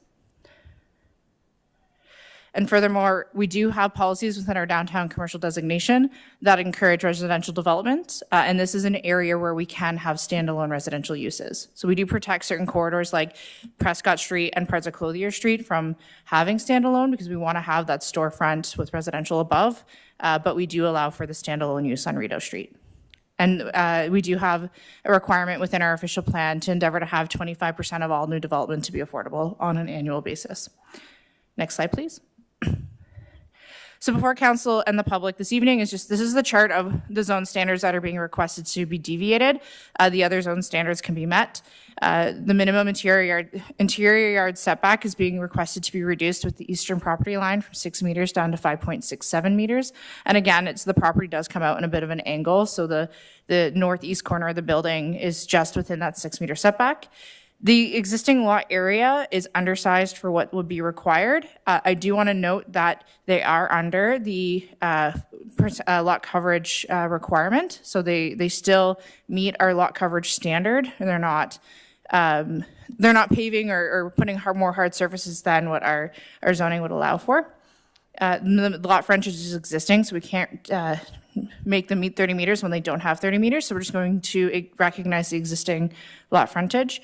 There will be an increase of density. There is no hard cap in our downtown commercial zone in regards to the number of units, although it does encourage the development to apply our density bonusing provisions when it exceeds 61 units per gross hectare. And I'll get to that in a subsequent slide. There are some deviations in regards to zone standards as it relates to parking spaces and aisles and when it comes to location adjacent to a residential unit and a window. And they're also looking to reduce the landscape strip requirement down to 0.67 meters from 1.5 meters. They're also requesting to remove the requirement for amenity space and reducing amenity space requirements, specifically as it relates to playgrounds. Given the requirements for the site to be developed for parking and building location, there's just no room for a playground space. But I do want to highlight that Riverside Park, which is newly refreshed and revamped, is 800 meters away. So they are within walking distance to a community park. Next slide, please. So the proposed development is providing market rate multi-residential rental units, and it creates missing middle housing directly within downtown Kemptville. I do want to note that after the presentation was submitted, conversations were had with the developer, and they are proposing to provide 1 unit as affordable housing and an affordable housing rate. What we're proposing as staff in the bylaw before council is to implement a holding symbol to require an agreement in regards to that affordable unit. Next slide, please. So the proposed development will redevelop 2 underutilized lots within the downtown. It creates new opportunities for rental housing.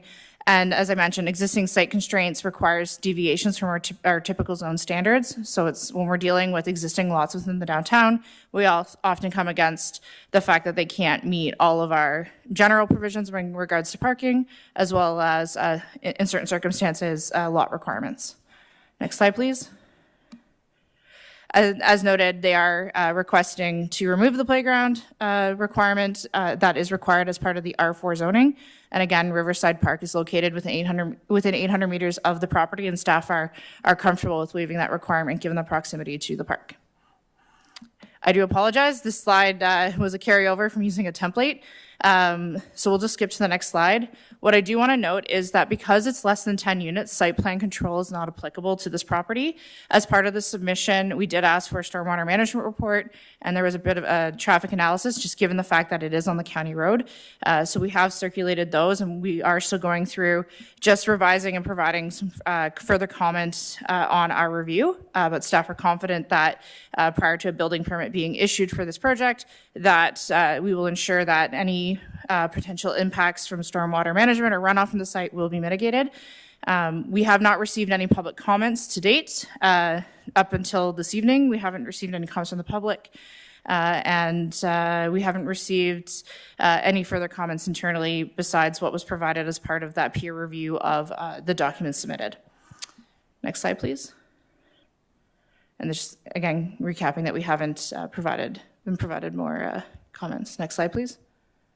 So at this time, it's staff recommendation that council proceed with supporting the application with the holding symbol to allow for staff to address the affordability component as it relates to the development. Thank you. Okay, council colleagues, any questions for Ms. Martin? Deputy Mayor? Thank you, Madam Mayor. Through you to Ms. Martin. You're familiar with the motion I brought to council back in March, and congratulations on the Housing Accelerator Fund grant that we received. Both of those look to zoning bylaw amendments.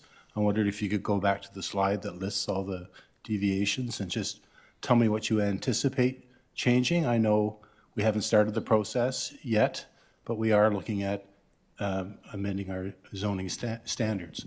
So if you could just quickly go through that and say this would stay the same, this would probably change, that would be instructive for me at least. Through your worship to the deputy mayor.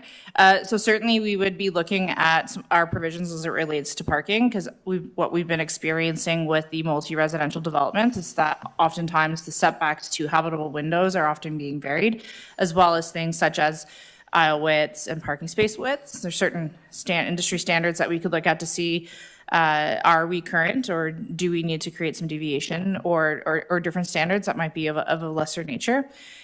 In regards to matters as to side yard setbacks, lot area, lot frontage, I'm not certain we would see much of a change in that regard. We'd have to do a more fulsome review as to what that would look like. We'd be looking at lot coverage as well as part of that.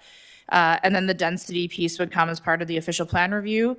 As we start to go through and look at areas where we could support higher densities, we would then have to update our zoning to reflect that. But I would say that I don't think anything's really off the table in regards to even just our general provisions within our zoning bylaw, as well as zone standards to be looked at. And I know that parking ratios as well is something that's been discussed quite at length with higher density developments. And we have seen a few that come forward for some parking reductions. So that certainly may be a consideration as well. Okay, any other comments on this particular proposed rezoning? I think Ms. Martin's done a good job. Okay, I'll recognize Councillor Sullivan. Is there anyone who wishes to speak from the public in regards to this development? Okay, great. So we'll take Councillor Sullivan's question and then we'll invite you to speak. Thanks. Go ahead, Councillor Sullivan. Thank you, Madam Mayor, through you to Director Martin. Just the number of units in the building is 8, and I understand they're all 2-bedroom units. So would this be looking towards families or couples who wanted a 2-bedroom unit? And is that the target rental population? Perhaps direct that question, Your Worship, to Mr. Beveridge, who's in the room this evening, or his planning consultant is here as well, Mr. Alain. Why don't we, before the planning consultant comes in, why don't we hear from the member of the public, and then if there's any other comments to be made, you can make them all at once. Did you wish to address council, sir? Okay, if you do, you have to come down and share a name and address, please. Thank you. Thanks, Simi. If you could just turn on the mic by pressing the button on your right. Thank you. Can you hear me? Yes. Okay, my name is Shaju Stephen. First of all, I don't have the knowledge to support or oppose this one. That is not the purpose why we are here. This is more for a kind of a learning exercise a little bit. Overall, I guess I'm sure the the planning department, they have the expertise. They will make the right decision. I was kind of looking at that official plan. When I got the letter with the invitation to come, so looking at that, I saw it's a very detailed one, supported by multiple infrastructure plans. So one question I have is, again, beautiful documents. So I didn't kind of understand many of those things, but very interesting. So one question I have is on the Rideau Street.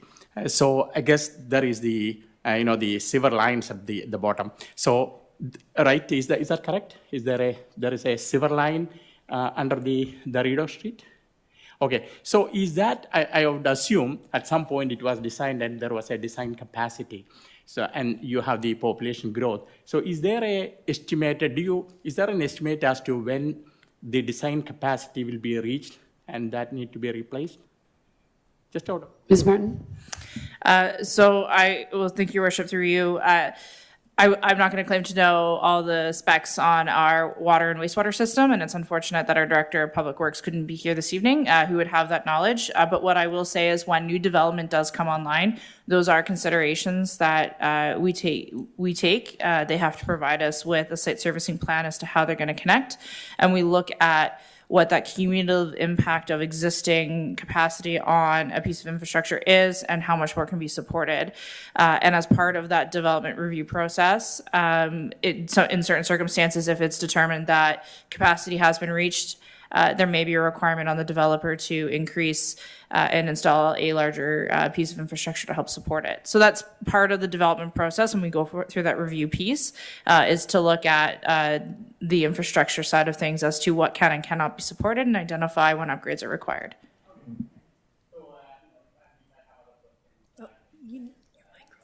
Oh, I'm sorry, you just need to use your mic. Your mic. Just press that button. Okay, thank you.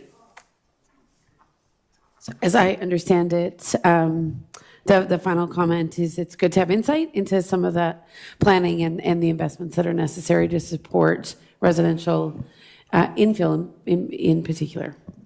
Yeah. Okay, great. Anything else from members of the public in regards to this application? I'm not seeing anything. So going back to council, are there any final questions from council other than the comment we'll ask the applicant to make in response to your question, Councillor O'Sullivan? Thank you, Madam Mayor. The other comment would be regarding bicycle parking and potential coverage for bicycle storage during the winter months rather than have, I understand this building is 3.5 stories with no elevator, so don't really want people dragging their bikes up and down stairwells or parking their bikes, storing their bikes out on their balconies.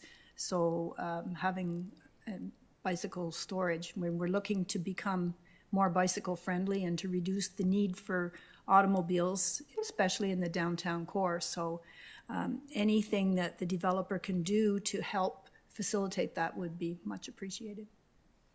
All right, we'll ask the applicant's representative. I apologize, I forget your name. You can reintroduce yourself when you come down to make comments.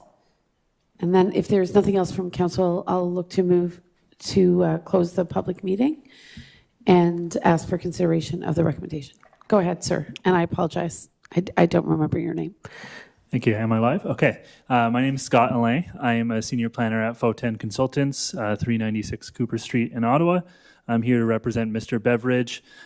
We thank Ms. Martin for her presentation on the proposal. It was very comprehensive, so I can be brief in my remarks, so I appreciate that. Through you, Madam Mayor, to the questions that we received on the application. So yes, 2-bedroom units are proposed throughout the building. As Director Martin could possibly confirm, we can't scope to who is zoned to be in the buildings. The expectation would be that this is in line with what's the provincial direction, which would allow for a diversity of housing typologies, particularly in the core, where multiple modes of transportation are available. So if Mr. Beveridge wishes to comment further, he could, but I think the expectation would be a variety of tenants. With regard to bicycle parking, if whoever can move the slide to the site plan.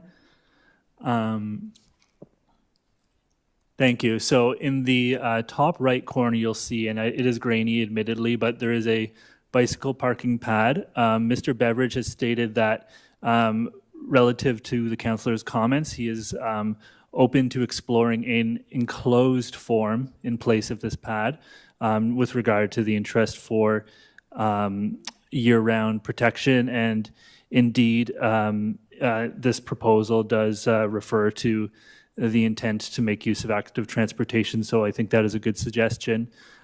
He also noted that there may be opportunities to explore, in addition to this enclosed location, a second location for additional bicycle parking. However, that would be unenclosed. So I think that covers the comments. I'm available if there's other comments. Thank you. All right, great. That's, I didn't anticipate that bicycle storage shed existed or was contemplated, so fantastic to learn that it is. Anything else, colleagues, for the applicant's representative? If not, I'm going to close the public meeting. I'm seeing no hands, and I see no members of the no other members of the public wish to speak. Is that correct? All right.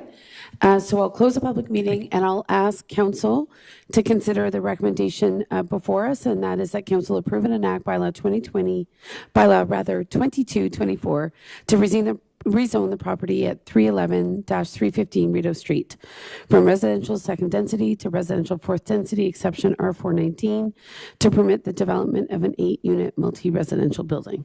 So do I have a mover and a seconder for that, please? Councillor Sullivan? Thank you, Councillor Wilson. Any final comments or questions before I call the vote? Seeing none, I will call the question. All in favor? All right, that carries. Deputy Mayor, I've changed my plans, so I will carry on with the meeting. I do have a significant commitment, but I'm managing other options. So I'll carry on with the meeting, and we'll see how far I get. I have I would like us to move to a vehicle for hire bylaw, and I believe, Mr. Barrow, you're here to speak to that issue. Thank you. Thank you, Madam Mayor. We have the presentation.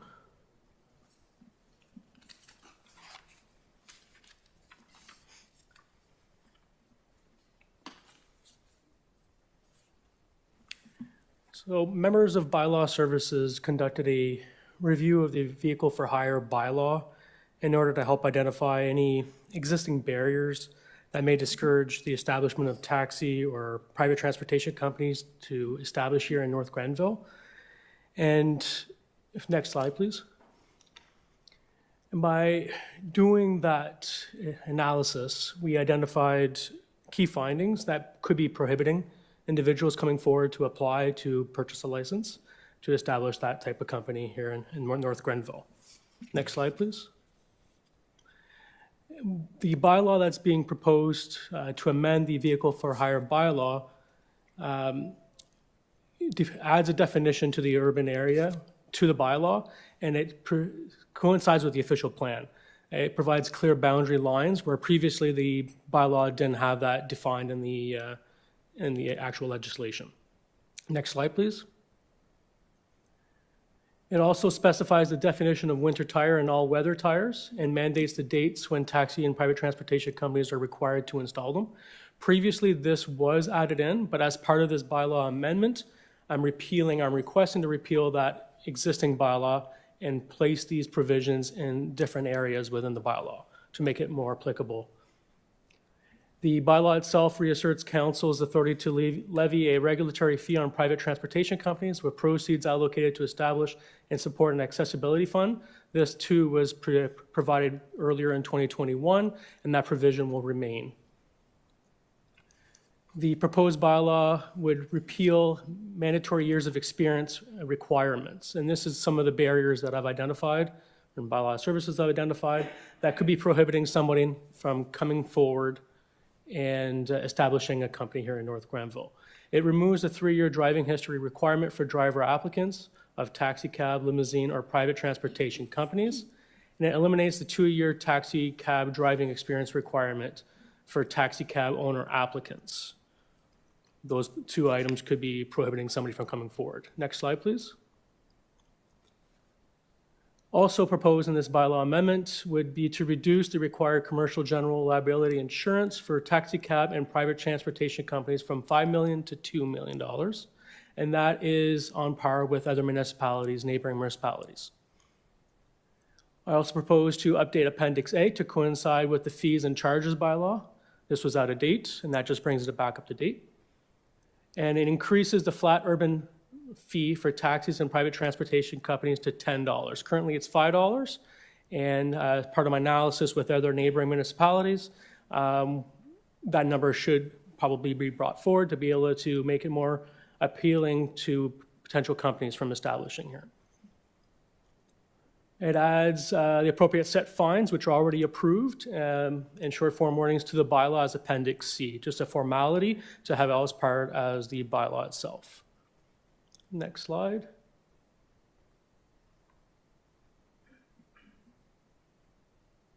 That's it. Okay. Any questions?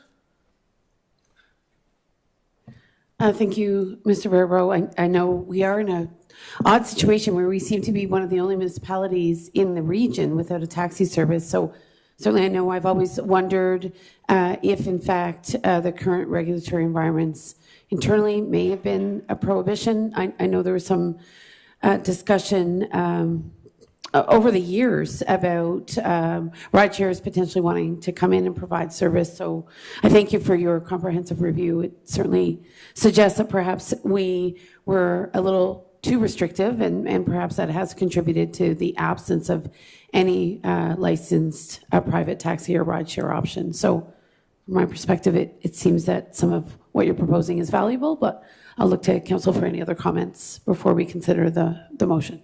Go ahead, Councillor Strachan. Thank you, through you, Madam Mayor, to Mr. Baribeau.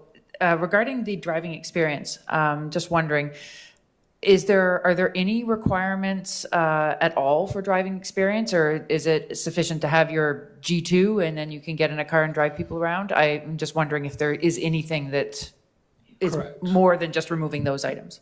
Through you, Madam Mayor. There are provisions in the bylaw right now that would require a G license, which at that point you would already have approximately 2 years of driving experience, and that is somewhat of a safeguard, would the extra provision of a third year of a driving experience would be adding 1 more year. So we're removing that 1 year difference. Hopefully to maybe some young individuals in the community that maybe looking to establish a company potentially could come forward. Just to add to this, and probably separate from the bylaw, but are there any requirements that you're aware of that taxi companies put in place to have additional drivers training other than just having a G license? Not that I'm aware of. They would still have to go through the insurance, and maybe the insurance would have requirements themselves. We have the bylaw itself is quite detailed on the requirements, both on the vehicle's requirements, the driver requirements, the owner requirements. That was just a driving piece for experience. Okay, thank you. You're welcome. And just to clarify, already there's a stipulation for 2 years driving experience, just generally within the province of Ontario. That is correct, Madam Mayor. Normally, when you get your driver's license, you start with a learner's. Right. And then you would go up to a G1, a G2, and then, G1 being your learners, G2 is an escalated next step, and then your G, your final, normally around the 2-year mark, if I remember correctly. Okay, so from how I'm hearing you, you took a look at other municipalities in the region and assessed whether or not our requirements were particularly restrictive, or if they were on par, if you will, with other municipalities. And much of what you're recommending here is to better align with, I think, the regional environment, if you will. Is that the case? That is correct, Madam Mayor. Okay. All right. Council colleagues, any other questions? Go ahead. Thank you, Madam Mayor. Just a comment that I truly appreciate the work that you've done here. Prior to being on council and prior to passing of this bylaw 68-18, I did drive part-time for Kentville Taxi, and once this bylaw was passed, shortly after, Kentville Taxi disappeared. So I know that some of the restrictions imposed upon that particular company made it no longer viable. So I truly appreciate the work that's done and the comprehensive look you took at it, and I think this has my full support. So thanks. And once again, just to ask that question, because I know we were faced with this in our previous term of council around the requirement for commercial general liability, your analysis of other neighboring municipalities demonstrated that that liability is, the requirement for that liability is 2 million, not 5 million? That's correct. Out of my analysis of approximately 10 neighboring municipalities, even including Ottawa, that's 2 million. The only other municipality that had a 5 million general liability was Prescott. They were the only ones that I found in my research. Okay. In the absence of other hands, Council, I see that tonight we're being asked to move that Council enact bylaw 2524 to amend the municipality of North Granville Vehicle for Hire bylaw number 6818. Do I have a mover for that motion? Deputy Mayor, do I have a seconder? Councillor Wilson. Any final comments or questions on this one? All right, I'll call the vote. All in favor? Thank you again, Mr. Baribeau, for your fast work. Appreciate your responsiveness to this issue. Thank you. So moving on, we are, I think, have one last issue, and that's under your watch as well, the fees and charges bylaw. So if you could just walk us through that one. Thank you. Thank you, Madam Mayor. As part of this submission, for changing or amending the fees and charges bylaw, there's also that provision in here that has to do with the vehicle for hire changes that I proposed previously. I'll wait for the presentation.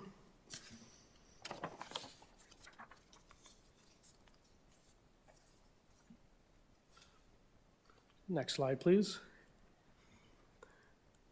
On the 5th of March of this year, bylaw services were directed to complete a report to council to consider a one-day or weekend non-local refreshment vehicle fee, and that fee not to exceed 50% of the annual rate for community events. As part of that review, I introduce, or I recommend, I propose council to look at this bylaw amendment to introduce a $125 special events license for refreshment vehicles operating temporarily within the municipality. Currently, that fee would be $250, so it reduces by $150. As part of my review and prior experience, we noticed that there could be a provision to include a reinspection fee. Often, when bylaw services conducts an inspection with the fire department, the refreshment vehicle could not be prepared enough, they could fail the inspection, and that would cause more burden on staff to reattend and reinspect. And so we would propose including a $125 reinspection fee for those type of vehicles who are not prepared and who fail one of these sections within the bylaw or who are not in compliance in order for cost recovery. Next slide, please.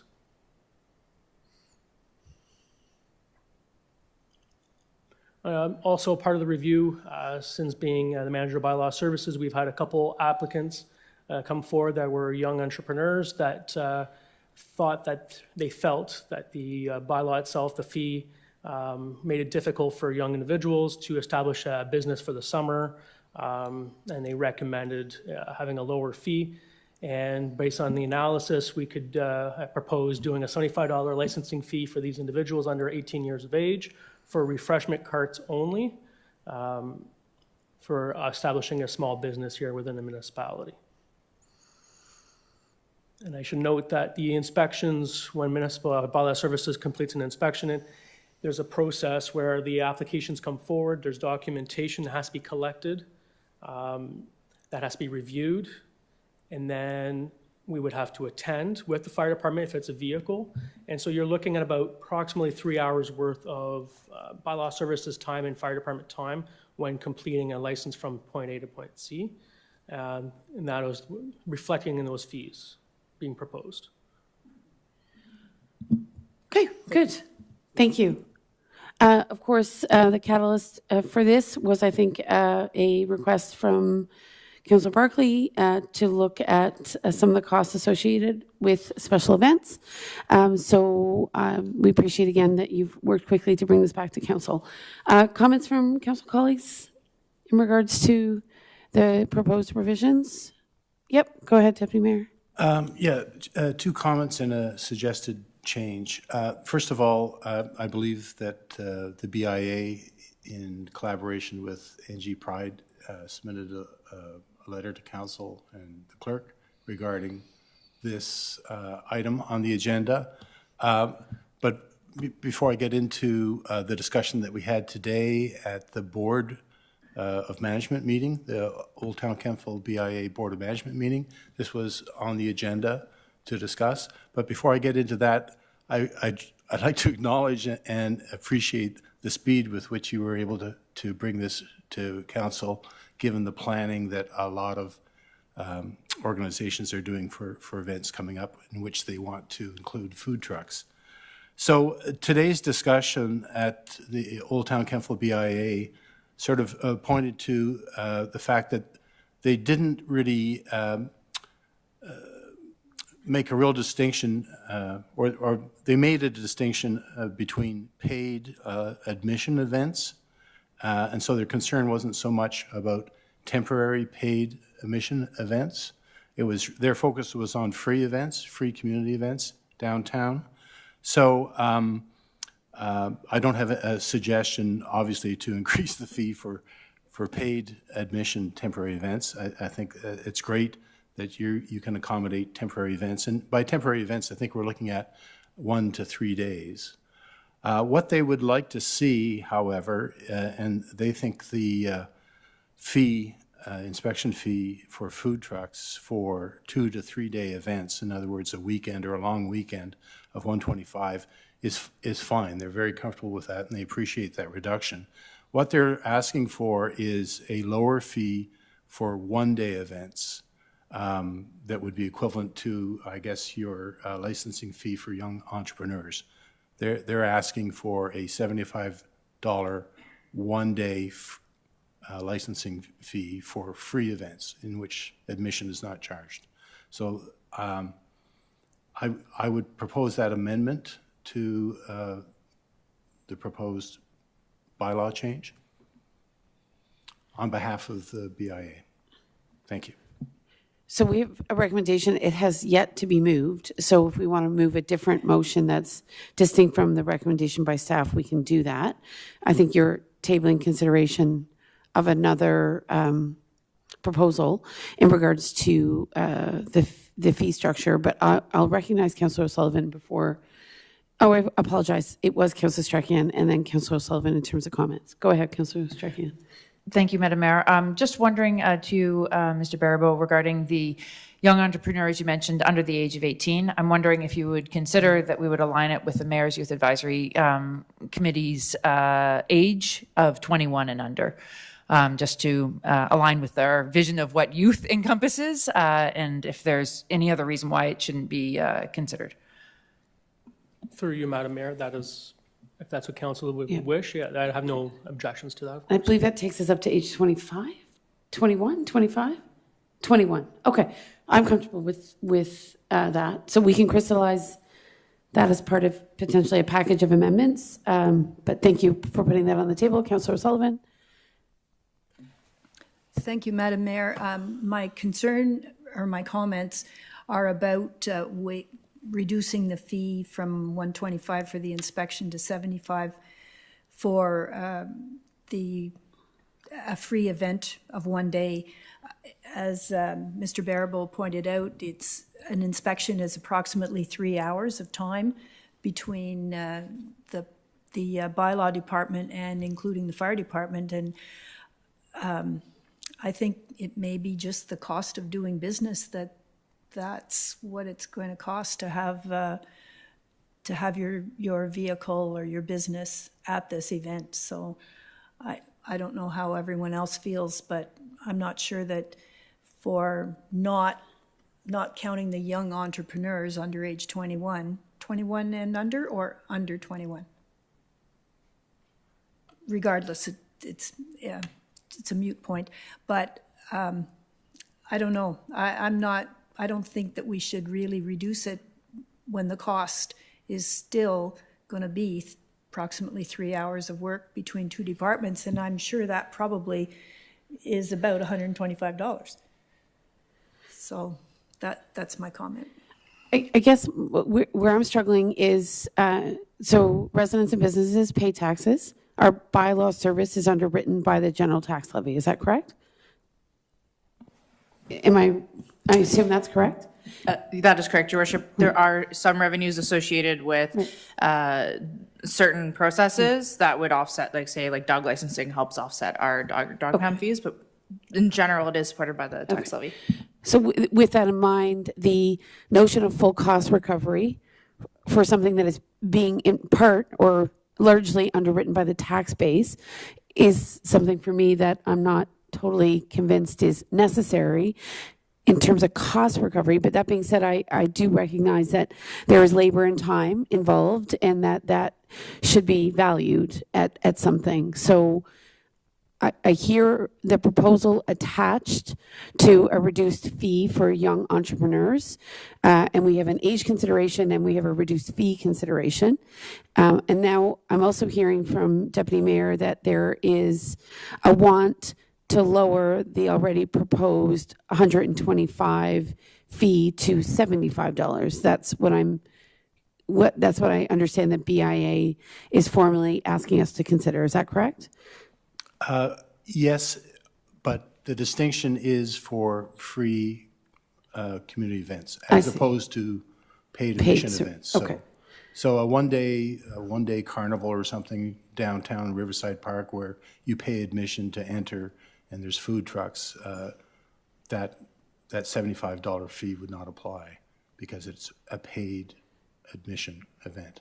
So Gotcha. really, this is on behalf of the BIA, it's not necessarily a concern of theirs, other than making it possibly prohibitive for food trucks to participate in BIA events.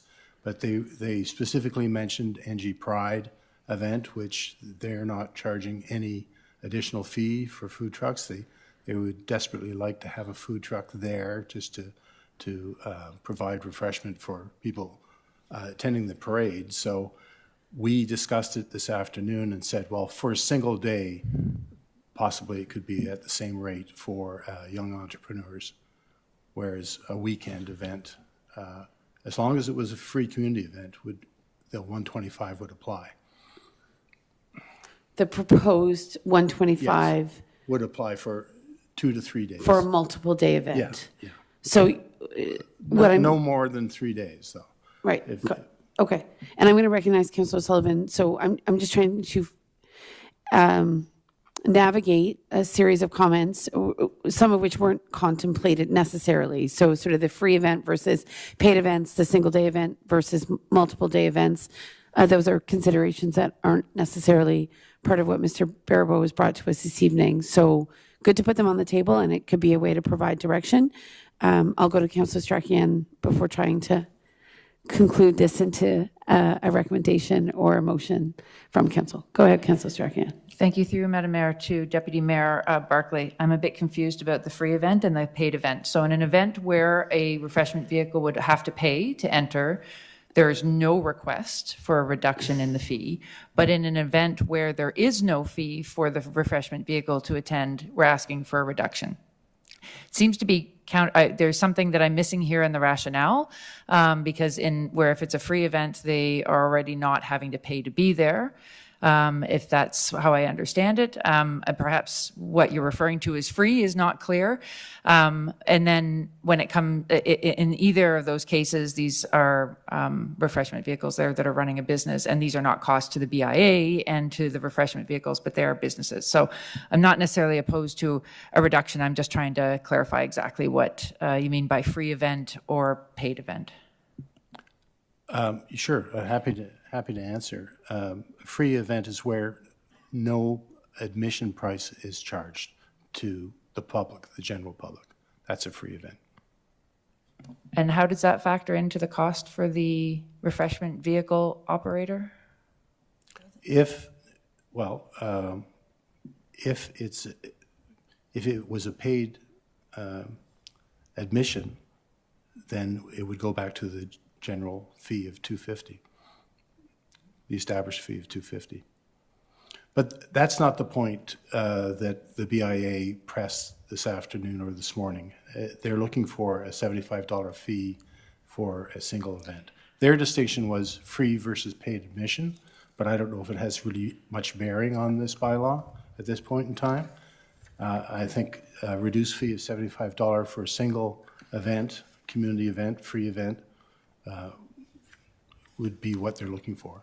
Through you, Madam Mayor, I would agree. I think the free event and paid event makes the conversation far more complicated than it needs to be, but the single day versus multi-day, I understand. Thank you for clarifying.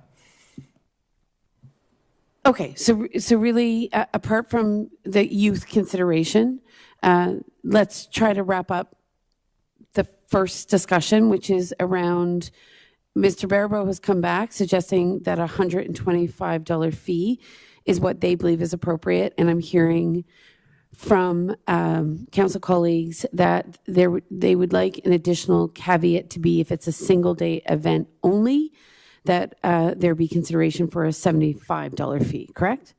I just want to be sure before I recognize Councillor Sullivan that is what you're asking council to consider. I think that's the simplest way of putting it. Okay, great.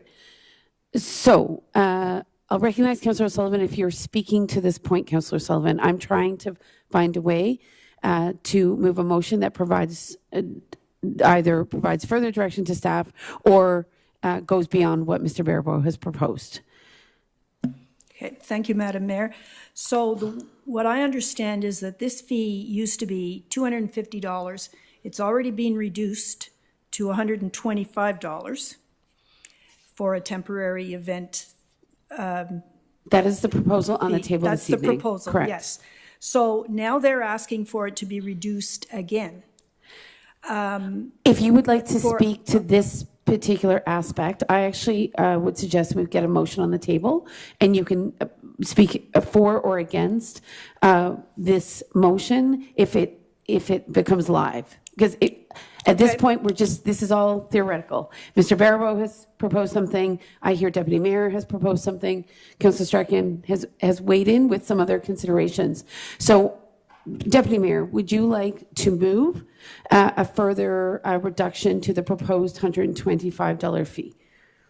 Yes. I'd make a motion to enact bylaw 2424, amended to include a $75 single-day event fee. Okay. And Ms. Preston, before I ask for a seconder, is going to make that more official. Go ahead, Ms. Preston. Before I read what I've been drafting here, would you also entertain the motion with regards to the 21 years of age so that I could capture it in a single motion? Certainly. I forgot about that detail. Great. Yeah, there's no, yeah. Okay. We Deputy need a Mayor, motion. we need a seconder. So do we have a seconder for Deputy Mayor's motion? Because if we don't, it's dead in the water. So okay.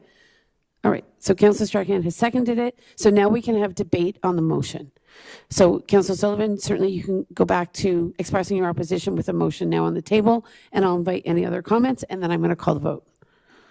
Okay, thank you, Madam Mayor. So my position is that we've reduced it by 50% already. There is a proposal to reduce it. Proposal to reduce it by 50%. And now they're asking for, if it's a one-day event, another 50%. Deputy Mayor has moved that, and we have a seconder to that end. So how many one-day events that are free do we have here? Busker Fest, Canada Day, maybe the yoga event, et cetera.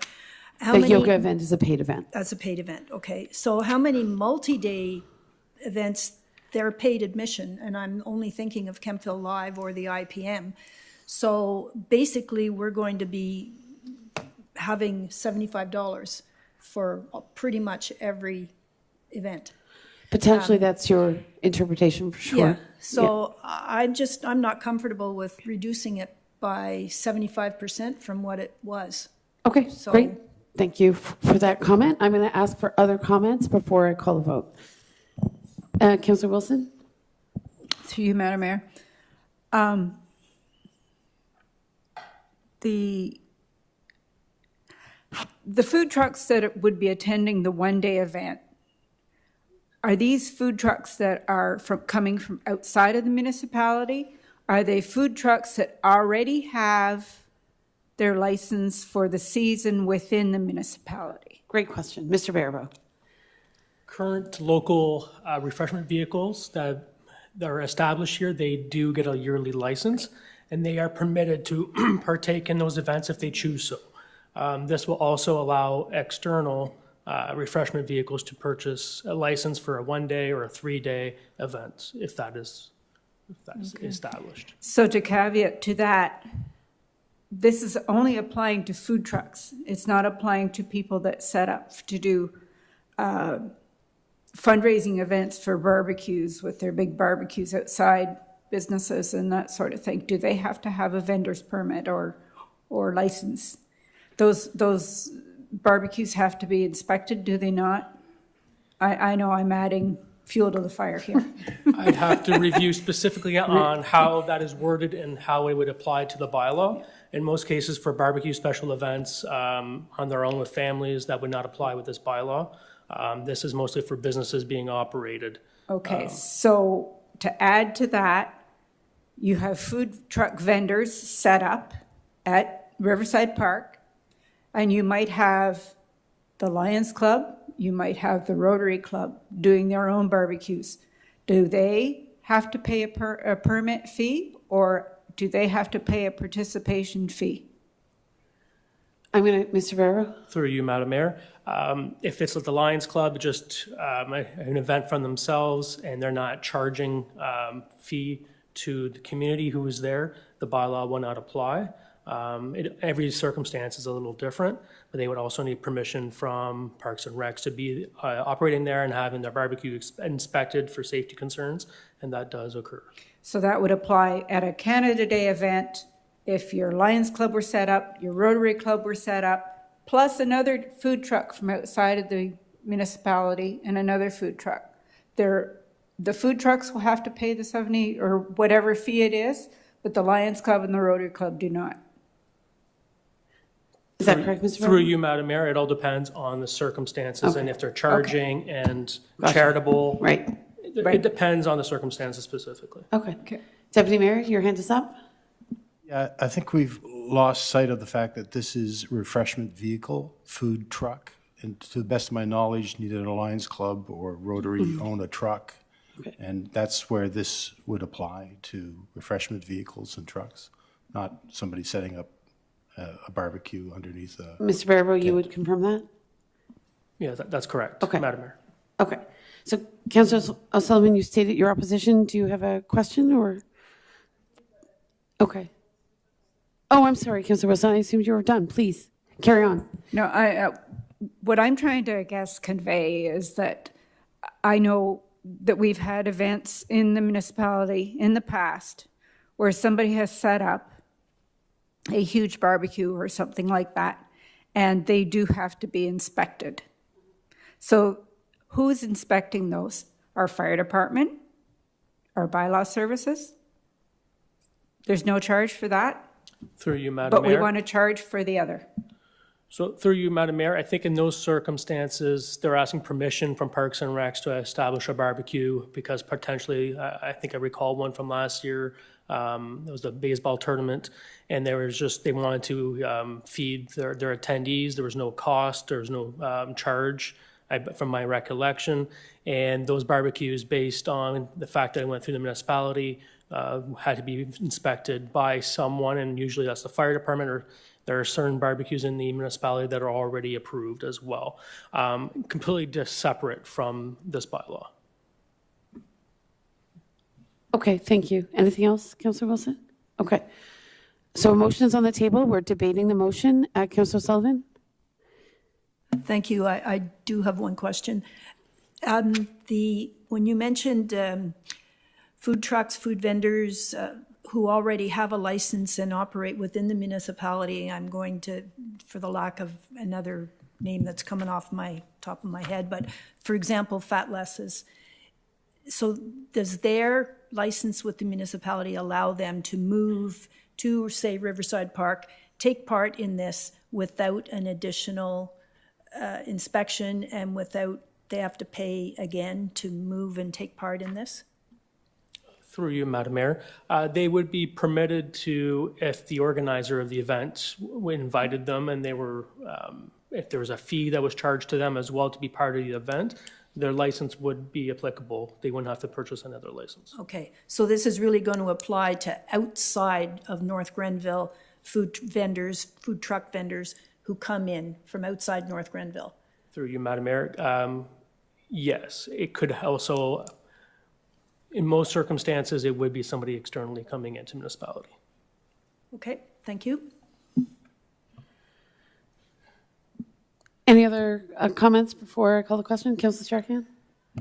Not to belabor the point, but through Madam Mayor to Mr. Barabo, not looking at Ottawa, but looking at other neighboring municipalities, how do these rates compare? Do you have some sort of an assessment for a comparison?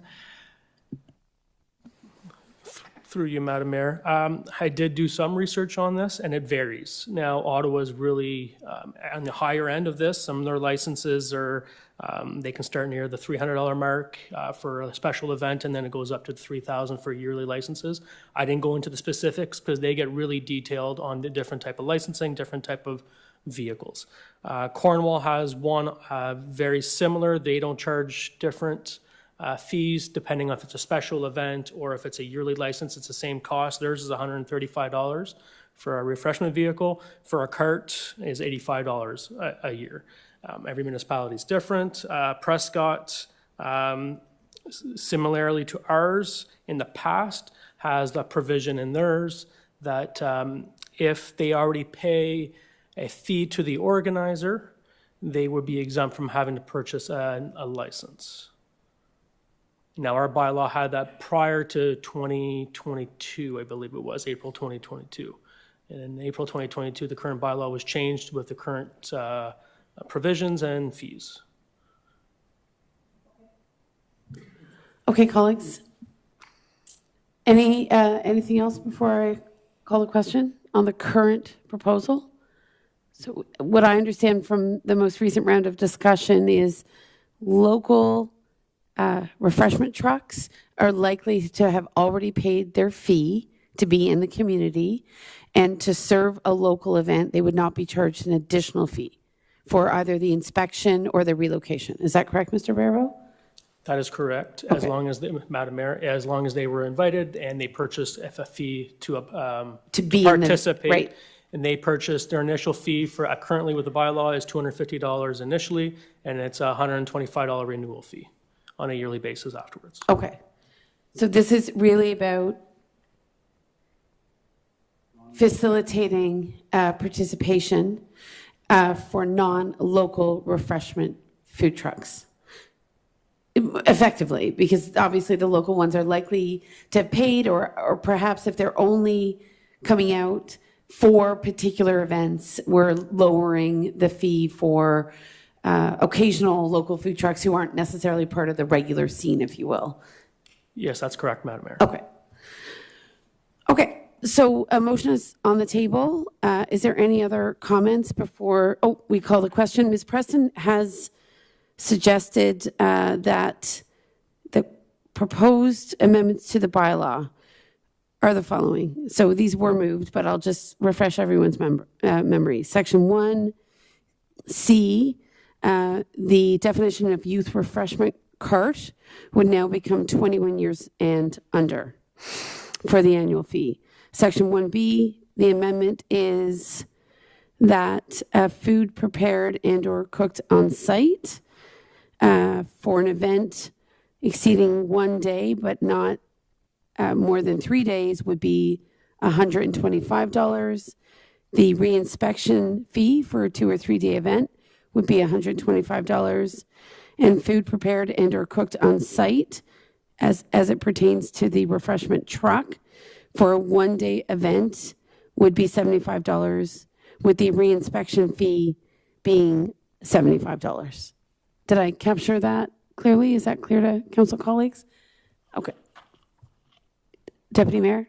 Yeah, we're using food truck in one of those, and then just food prepared on site. And I apologize, I should have caveated both as pertaining exclusively to refreshment food trucks, food refreshment trucks? Okay, so this would pertain specifically to refreshment food trucks?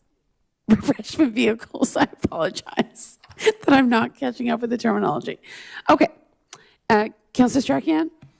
Just for clarification, Mr. Baribeau, the wording for the young entrepreneurs is for a refreshment cart, not a vehicle, not a food truck. So there is a difference in that particular part, correct?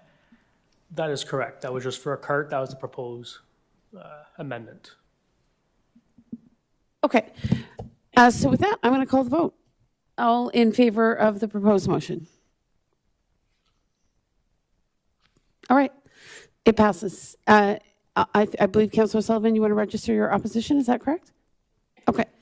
All right, it does carry, so thank you for the discussion, council colleagues, and thank you, Mr. Baribeau, for your efforts. We appreciate it very much. Thank you. All right, I think we're nearing the end of the meeting. Ms. Preston, is that correct? All right, so we'll go to correspondence. No, we did both items under consent. I do not believe we have other business this evening. No other business. No notices of motions, unless someone wants to surprise me. Seeing none. Introduction and consideration of bylaws. I believe we've dealt with introduction and consideration of bylaws. questions from the one remaining member of the public? Are you sure you don't want to come down? All right. So then we'll go to close of meeting. Confirmation bylaw will be the following: bylaw 2624 to confirm proceedings of council at its regular meeting held on March 20th, 2024 be adopted and passed. Can I call the vote on that, council colleagues? All in favor? Thank you. And resolution to adjourn at 9:12 p.m. at this regular meeting of council. Can I get a mover and a seconder, please? Councillor Wilson, Councillor Strachian. Did I fail to get? Okay, movers and seconders for the confirmatory bylaw. So perhaps Councillor O'Sullivan and Deputy Mayor, you can move the confirmatory bylaw. Excellent. Okay, and that motion is carried, and I'll call the motion on adjournment. All in favor? Good, thank you. We are adjourned.